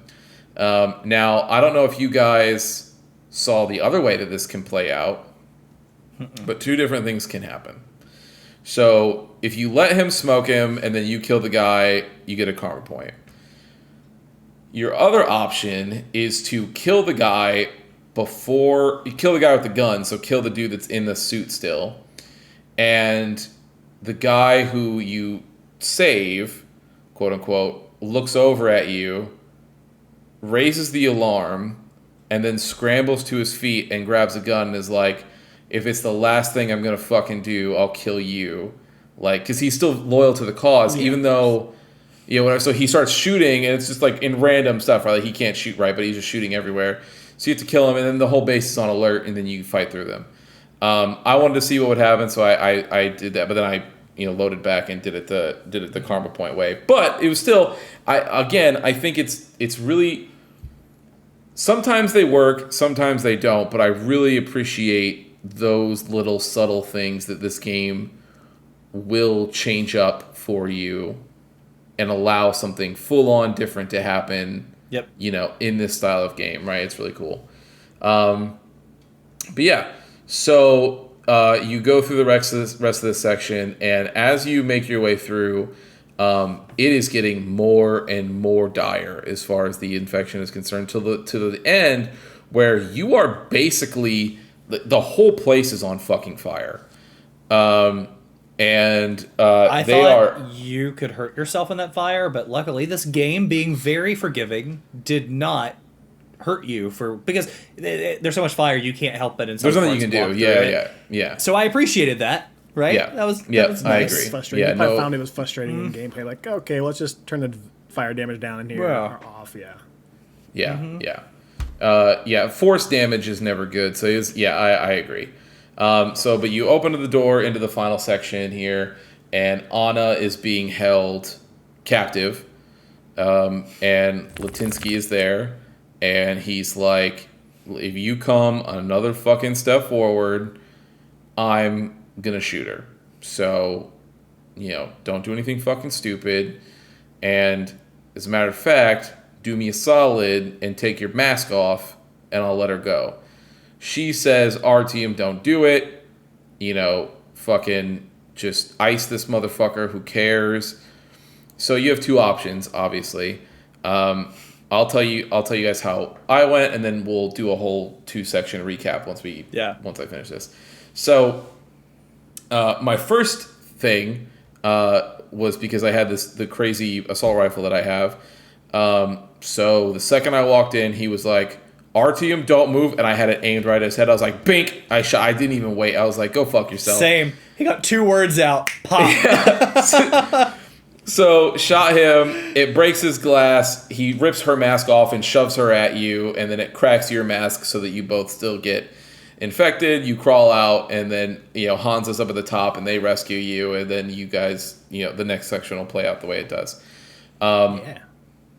So that is an option. The other option is that you can wait till the end and listen to his demands and then take your mask off. You will get an achievement and a karma point. Oh, okay. For being nice to Anna. Doesn't matter because all he does is rip her mask off and shove her at you so that you both fall over, and he escapes, and then you guys both have to crawl up and be like, oh, and then he rescue you. So that is what I did that way I ended it that way, but my first way was shoot. I didn't even know what he was asking. I just was like, shut up. Like I'm not dealing with you. So that is that. So that was Undercity and Contagion. So how are you guys feeling? I'll start on this one. Yeah. So, I'm very torn in the beginning of this part with Undercity because it gets more spooky than the previous section, which I did not love, right? A lot of monsters. A lot of monsters, but it's not. It's the environment too. It's like in the crypt, right? And there's like skulls everywhere and dead bodies everywhere, and it's like. And it's green and gray, so it's like a departure from like the gray and the blue colors and stuff. Yeah. So I didn't love the environment. With that being said, I absolutely loved the environment. Like this game continues to just blow you away with every environment set piece you're in, whether it's a little subway and a train track or something else. So like it's hard to not look around and just be like, man, it looks great. Like I don't know where this will rank as far as like just great games that I've played, but if you were to base it solely on creative world building, like solely on world building, this is one of the best games I have ever played, hands down. It's very good. On world It is a Right. great example of how to do that well. Yeah. It's incredible. So like I like the part for that. I hated the boss fight here with the rhino. It was too much for me. Too scary. With that being said, I did look it up. In the first fight, because you fight her twice, Yeah. there's pillars around the room, and you have to like break the pillars, and she goes running off and like breaks through a wall. You can do that part of the fight without firing a bullet. So you can lure her into the pillars without directly engaging. That's what gives you the achievement. Got it. So in Okay. the first one. In the second part, you have to kill her. Got Just it. flat Okay. out is what it is. It wasn't my favorite, but that part honestly wasn't that bad to me. Like it is what it is. I ran around the room like an idiot. I sprinted from pillar to pillar, and I literally unloaded again all of my weapons. So this is now 2 stages in a row where I've like got all of my ammo back up just for this game to be like, haha, sucker. Do you guys have shotguns? Yes.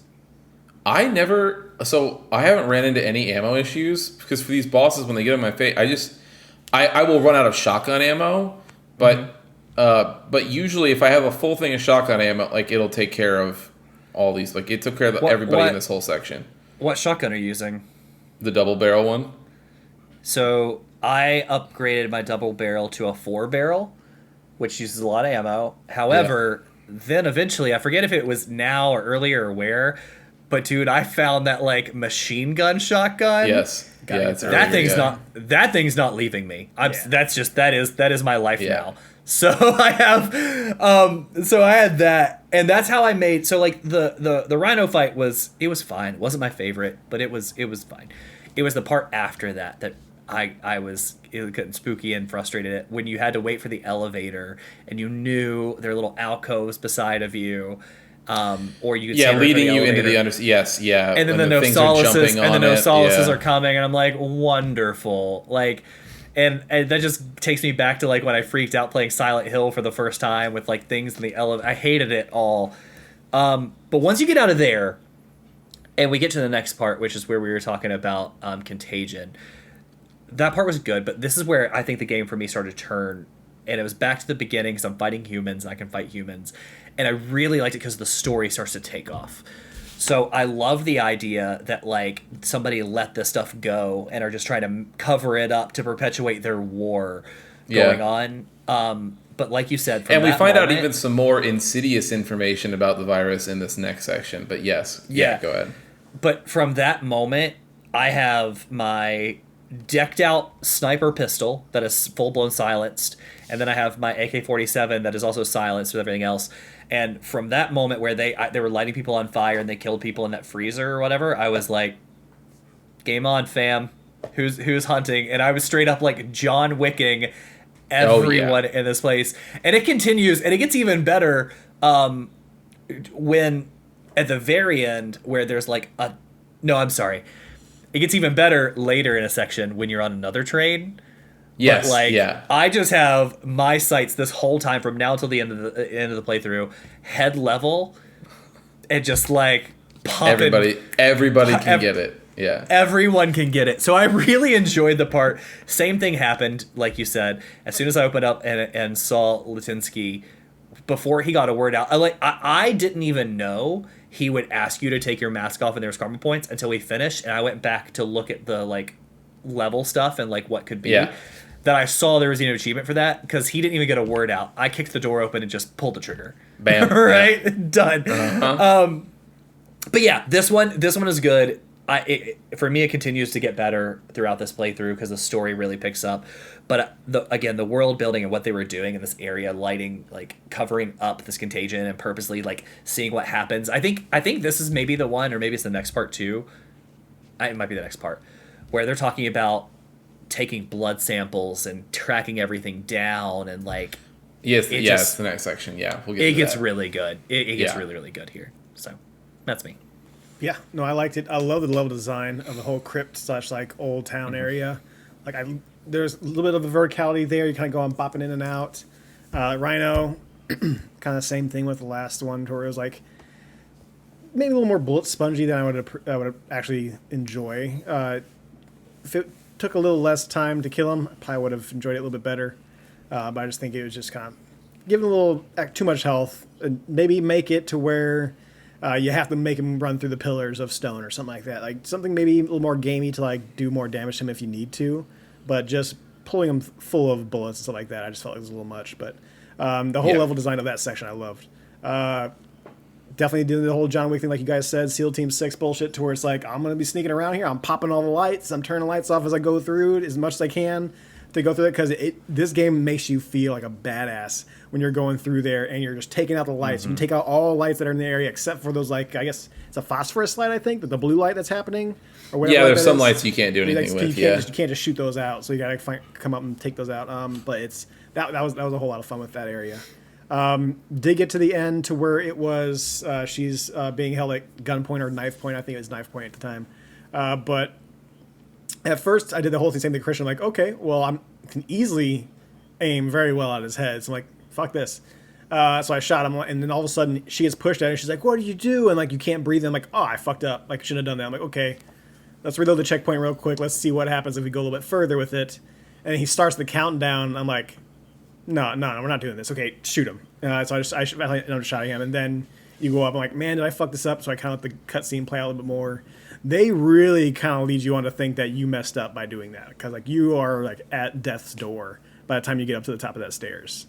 Yeah, and you end up passing out or whatever too. So, but yeah, liked it a lot. Liked the local catacombs area.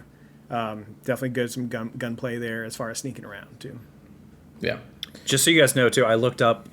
There is nothing with those candles and paintings. It's just a side area to explore, and then I don't know. Or at least add an achievement like you lit all the candles. Not to say that you should have known, because I don't. That sounds negative, but honestly, like, this game does pretty good with side areas to explore. But we have yet to experience puzzles in this game, right? They have not set up any sort of like special secret puzzle, as far as I'm aware. So. Right. That would kind of be on us, you know? Well, yeah, it's just, here's my thing. I would, if you're going to put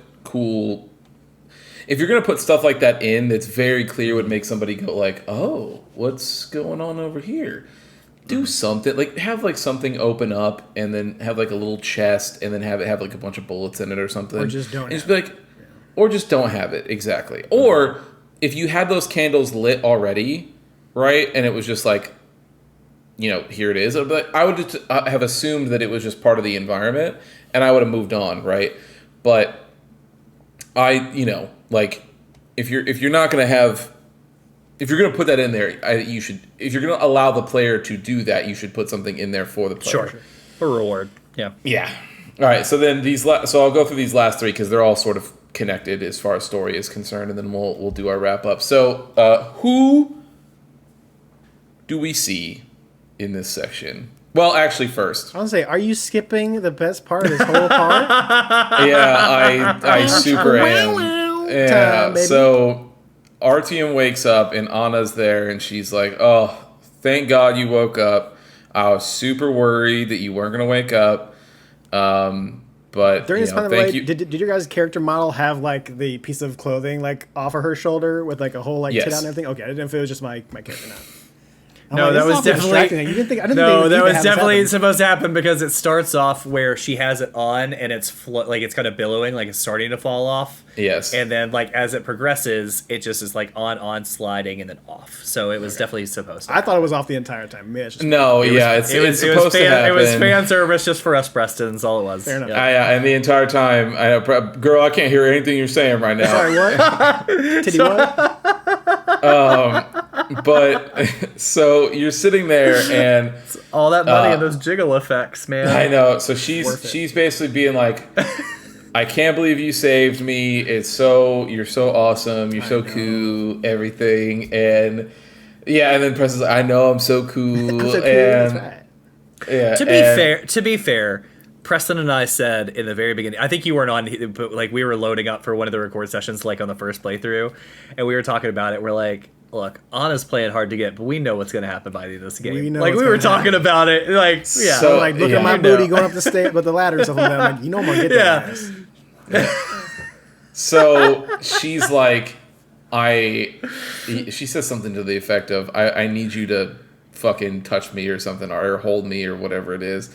So bam, it fades to black. They clearly get together, and then the next scene is the doctor examining both of you, being like, all right, yeah, you're cool, no infection. Did I You pass should be out fine." during sex or something? Like, what the fuck happened? Yeah, he's like, anyway, you crazy kid. He's like, you crazy kids. There's no infection. You're good to go. Get the hell out of here. And he says, Anna, wait 1 second, because I gotta like finish treating one of your wounds or something like that. And she's like, all right, I'll catch up with you later, RT, and do your thing. And so you walk down, and then who are we met with but the boy Khan? He is here, and he is here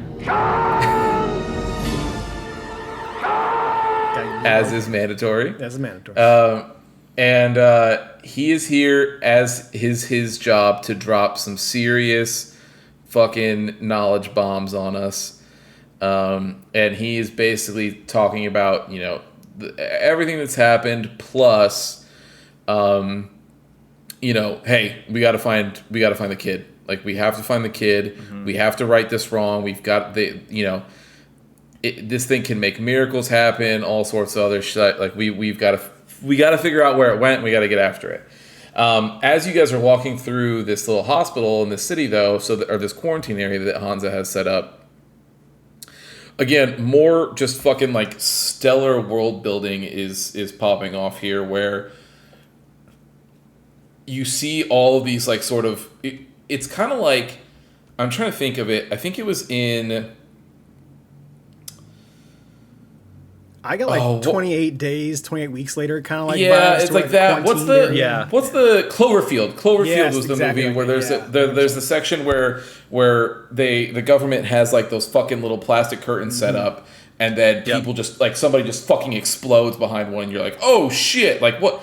It's very much that kind of vibe. It's like very white medical light, and then these like plastic sheets, and people just being like, please let me out, I'm not sick. And they're like, you don't know that, we have to examine you till you're sick, blah blah blah. So as you go down the line, there's the soldiers and there's the scientists, and they're basically talking. He's like, give me the news on this fucking virus, like what's the deal here? And they're like, you're not going to believe this, but the virus is basically already inert.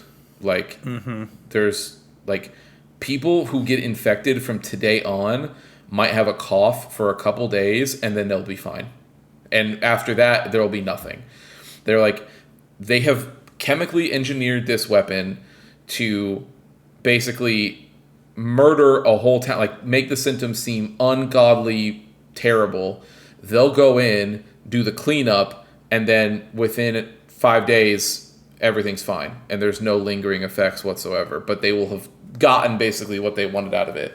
And I was like, man, that's some shit. Like, Yeah. chemical brutal. warfare obviously is bad in general, but having a use for chemical warfare that is specific, like a time frame, like, hey, we only really need people to be sick for like a week so that we can And get in and just- do what we need to do. And just so you can like act like the good guys going and clearing stuff out when like, because the option is like you also just be part of the military, go in and just murder everybody if you really want to, right? But that'd Like, be a you're bad not doing that'd that. be a bad But look. that'd be a bad look because you already have the Nazis. Like you're the Reds fighting the Nazis. You're trying to bring people to your side. So like instead you're going this route, which is pretty crazy.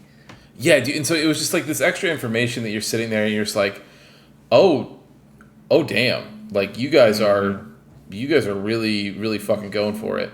But once you have that information, Khan is basically like, look, we've got to get to the child, so we've got to figure this out.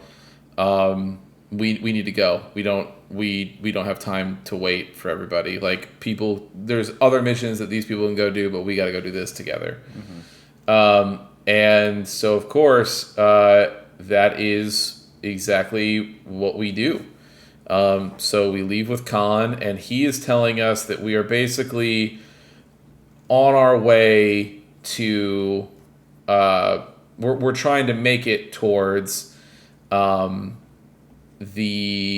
pools of reflection or something like that, or is the waterfall of something? The river, the river water. of something. Yeah. The river of reflection. It's something along those lines, but it's the prophetic waters, basically. It's where this game gets wild. And I'm very happy that it did, and we'll get to it as I keep going by this section. But man, the entire time that we've been playing this, I was like, dude, there's not as much like weird psychological stuff as there was in the 1st one. I was like, I really miss that stuff. And they give it to you just like open the fire Super hose hard in this to section, dude. But yeah, so you go through. I say there was another section in this part where they did the whole like ghostly shades, like the beautiful the shadows Regina, that show up. Yep. So so you go through. There's some ghost stage and stuff. But yeah. So as you walk in, there's the first part where you clear out some bad guys, and then there's like this little grate, and Khan's like, hey, RTM, come help me yank this shit off. And so you yank it off, and then you go down to that tunnel, and it sort of lands you into like this weird sort of like subway tunnel kind of thing. And it's like flooded. There's like water, like waist deep water, essentially, like everywhere. And the phone, water. Yeah, there's a phone on the wall, and it just starts ringing. And Khan does not say anything about this phone. He doesn't act like he heard it. I thought I heard. I thought he says no, that I got phone's for you. Yeah. Did you? He What? In tells my us- game, Yeah. he goes, Artyom, that's for you. You should Yeah. get it, and just walks off and lets you answer it if you want. You didn't get that? Dude, they didn't. No, I didn't get that dialogue. He was like, so Yeah. in mine, when I was walking, he was like, do not pay attention to anything in this tunnel. Like, I wonder if this is like karma dialogue potentially Might be. that's happening. But yeah, so he was like, ignore everything in this tunnel. We only have one destination. Do not, under any circumstances, stray from the path. We need to stay together. Blah blah blah. Of course, me being me, I was like, well, I gotta answer the phone. Like, I'm sorry, Khan, but I have to answer the phone. So you answer the phone, and it's your mom, and she's like, Artyom, it's your mom. Like, is that you, Artyom? So of course Artyom freaks out and like throws the phone down, like, oh fuck this, and you catch up with Khan, and That happened the same for Preston and I, but he literally says, Artyom, I think that's for you, and just keeps that's walking. fucking awesome. That's really cool. Yeah, he told me to avoid everything in that area. He was like, do not under any circumstances do anything in here. Maybe he said it like, maybe I triggered some weird dialogue. I don't know. But yeah. So we get to the end. Question: before you get to the end, did anybody? There's one part where you like turn into a tunnel, like a longer tunnel with water, and Khan walks off to the left. But if you want, you can walk off to the right, and the right's not very far, but it's a grated. It's just a grate with two skeletons behind it. Did anybody do that? I don't think I did. I think so.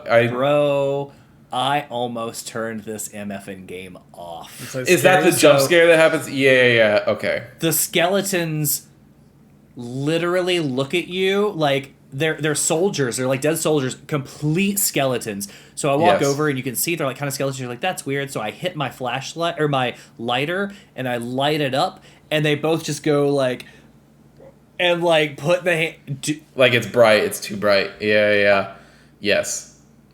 Nope. I loved it. I thought it was such a good touch. Yeah. It was a good touch. I was like, that's incredible. And I was like, nope. It went along with the fact that Khan told me earlier to not fucking stray and not do anything, because then I ran back and I know in universe Khan was like, so what did we learn? What did we learn? Because I told you and you wanted to fuck around, and guess what? Now you found out. Yeah. It was such a good touch, but it was terrifying. So, but you get to the end of this section and you find the giant waterfall basically, and he's like, we got just walk through it. Don't stop. Don't worry about it. Just keep going. So you go through, and then you are teleported to all sorts of different times throughout this game. So your first thing is At least I believe it's the first. Your first thing is your mom's face has finally been revealed for you, and you are remembering like what she looks like, and then it cuts to you as a child in front of the Dark One, and you're like, I'm all alone, and then the Dark One's like, don't worry, man, you're not alone. You're the first of like the bridge essentially between our races, and so that's already a bombshell revelation, and then next. Is Khan is with you, and Khan, by the way, is so fucking crazy. He's way too chill about this whole situation. He's not phased at all. So you land in this little section, and it's you guys reliving the first mission with Ana, where you guys are sniping at the Dark One and trying to catch it. And Khan is like running with you, like follow it, like let's see where it went, let's not lose it. But he's full on aware, like it. This is like the first time he's tripped balls. So yeah, dude, like, let's just go with the flow, bro. We're both in your memories right now, and it's no big deal. Yeah. Right?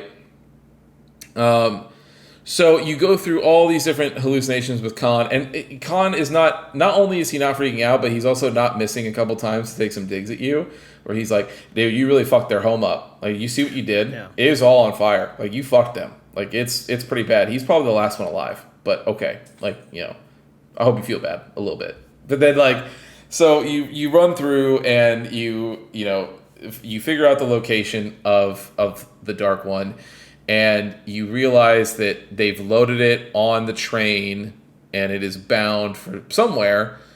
But you guys have the ability. You're right on top of it's going to take you where you need to go, but you're right on top of where you need to be, and you can catch up to the train. So. First, you are on this little sidecar, and he's driving, and you just start smoking. He's like, kill them all. Like, Khan, the most peaceful person in the world, is like, take him out. Smoke every one of these motherfuckers. Don't let a single one of them live. And you're like, oh my God. All right. Well, this is since the good Lord is sanctioning me to deliver out justice, I suppose I will.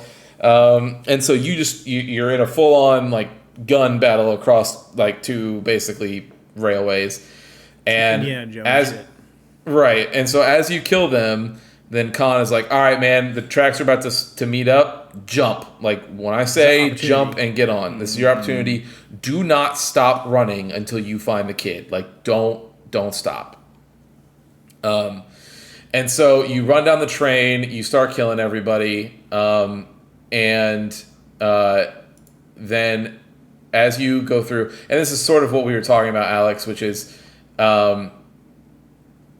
there's just no mercy here. Like, you are just second you see a face or a laser, you're just like, all right, I know which direction my bullets need to go in. I was lined up dead center, and the only thing I need to do is maybe move a little to the left, a little to the right, just to catch those lights. Yep. Yeah, going down the train, man. Smoked. That's it. Yeah, everybody's getting it.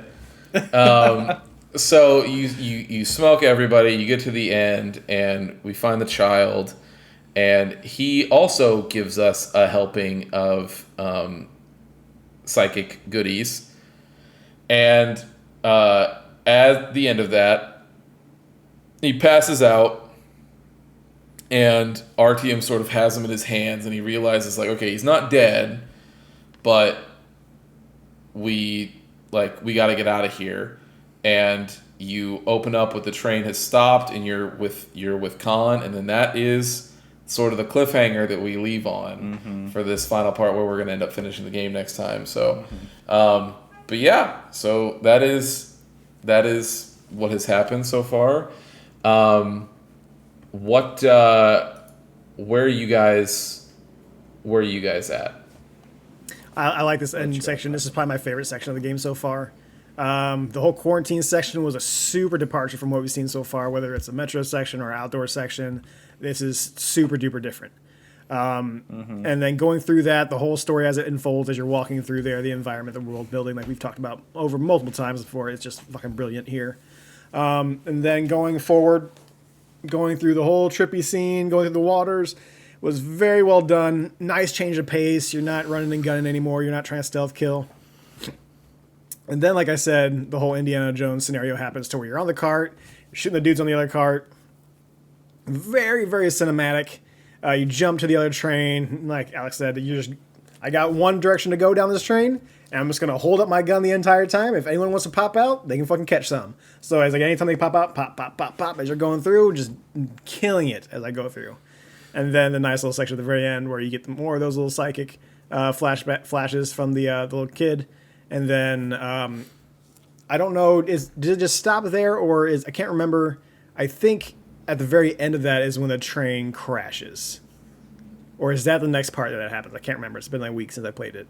Yeah, it is. It is the very end where the train sort of stops. I will say I mixed up the vision. So at the end here, when the child touches you, that's when you get the vision about your mom and when you were younger and the Dark One saved you. And at the end of it, the kid says to you, like, we remember that all of us have remembered you, and we were waiting for you to become an adult so we could do it. But it's like, we remembered you and we were waiting, and now we're all gone. And then then it passes out, and that's when you and it kind of does a weird thing to where, like, you're kind of like the kid to where at first you were alone, and then it kind of switches it to where it's now you and that kid rather than the big, tall, dark adult one. But yeah, it was very well done. Very, very well done. Yeah. I like this. Like I said, the favorite part of the game so far. Yeah, I agree. agreed. I mean, starting from Contagion on, like, this has been fantastic. I loved being in the facility that had all the plastic, because, like you said, Christian, it's like what you see in a movie when, like, the military's come in. And it's fucked up. It's quarantined. Like, it's messed up, and they do a really good job at, like, not just making it messed up, but it's everywhere. It's multi-levels, and in some areas it's like super claustrophobic. Like there's not a lot of room to walk around. There's a couple where there's kids in it, and the kid's like, I just want to go home, and it's like, and you're like, oh fuck. I've no use in this movie. Christian, have you seen the movie Outbreak? No. We got to do a movie night with that movie, because that's a classic, but it's very horrible. Classic. Horrible brain. Yeah. That was a Michael idea. Crichton book, and that was like a great 90s like thriller, super good. Yeah, it's a great movie. Yes, yeah. Now I'm gonna make Allie watch it. I'm gonna have to go watch it too. I know, right? Yeah. That was So there was another one of those where, like, one guy is in the corner, like, almost trying to push the other one away as the other dude was, like, vomiting blood, and he was just, like, backing up, like, stay away. So it was brutal. But did you see, if you all kept walking through and you're looking at, like, the different things, you come to one area, and I'll be honest, and maybe it's either here or it's where you meet Khan earlier. But when you're walking through the little town about to go to the next section, there's a huge poster on one of the walls that says the book that blows up the world. And then on the bottom it says Metro 2035. Oh, so it was I didn't know. Alluding to the next one. Yeah, and it just says the book that blows up the world. So I was like, okay, that's cool. It's interesting to see, like, what you're alluding to. So anyway, yeah, this part super, super good. I thought the river part was awesome, although it got a little not psychedelic, that's not the right word, but, like, a little, like, messing with your head. And we still don't know what they mean, right, with the kid of saying, like, we waited for you and you're that connection, you're the first, but, like, that's implying that these aren't mutants, maybe aliens, right, that were here before the bombs went off and so on. So I'm interested to see, like, what they're actually talking about. The way I took that was that it was a new species that came, like, because of the mutations, and they were waiting for him to become an adult so that they could start the process of, like, speaking with the race and everything, with humans, and trying to coexist or something like that. I may be right. I mean, we'll learn more, right, as we play through. But I definitely thought that was interesting. So, like Preston, I'm excited to see where it goes.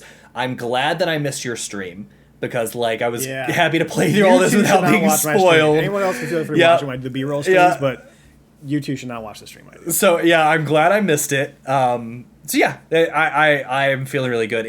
This game I'm enjoying so much that I just finished another fantasy series I was reading and started Silo, the first book of Silo, called Wool. But once I'm done with that, I think I'm actually going to start the Metro series. That'd be a good read. Because, like, I want to see what that world building is like in the books, right? Because this game's done such a good job. Hopefully it lives up. I have no idea. I don't know what the quality is of those books. It's not going to be any jiggle physics in those books, though. You have to use these ones up here. That's. Oh, now I have them because I've seen Yeah. it. Yeah, So it's you do, perfect. yeah. It's right here. Never Not seen going before. away. Yeah. Not going away. Alex will be sitting there reading it, and the book will mention Anna, and he'll go, nice. Nice.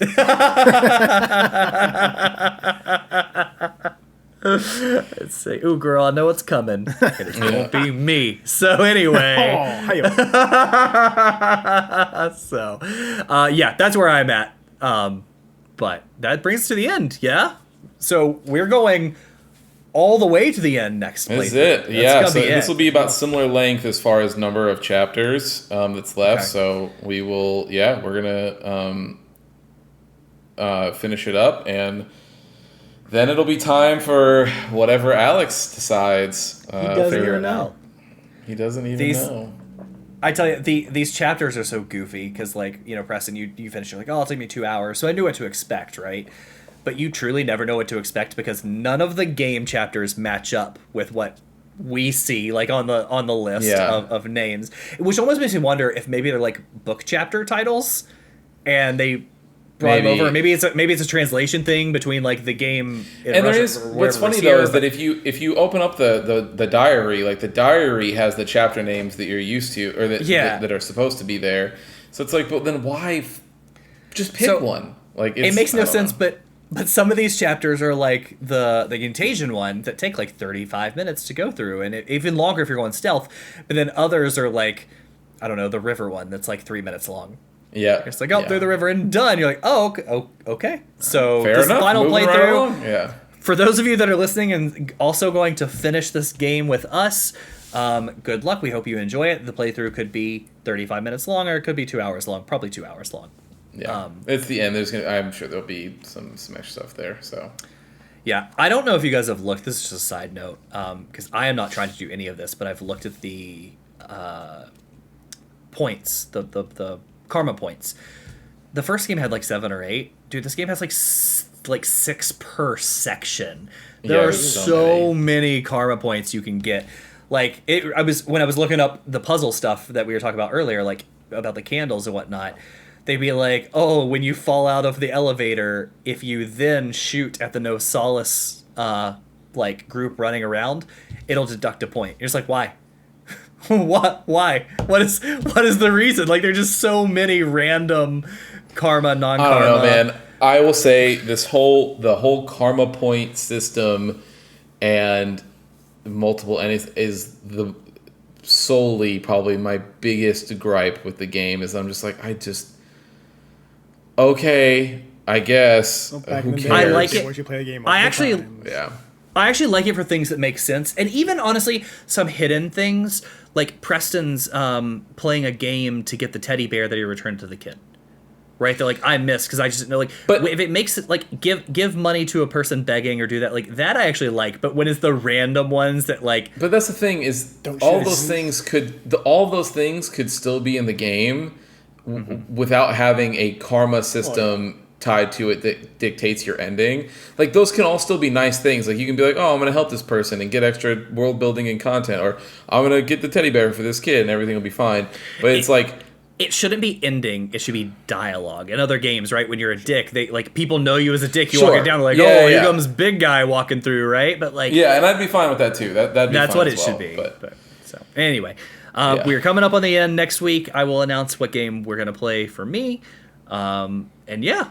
So I'm excited to get to the end of this one. This one's good. I'm oddly looking forward to the next Metro game we play. Hell yeah. yeah, I'm excited. It's been fun. So I can't wait to see where this ends.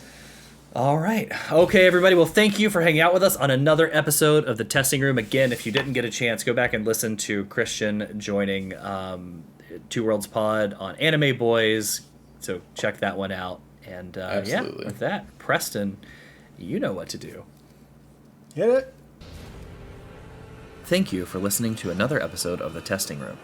To catch up on past episodes or check out the newest ones when they drop, follow us on Apple Podcasts, Spotify, or wherever you get your favorite podcasts. If watching is more your thing, check out youtube.com/thetestingroom or Twitch TV/testingroompod. To leave comments and ask questions, follow us on Instagram @testingroompod and email us at testingroompod@gmail.com. See you next time.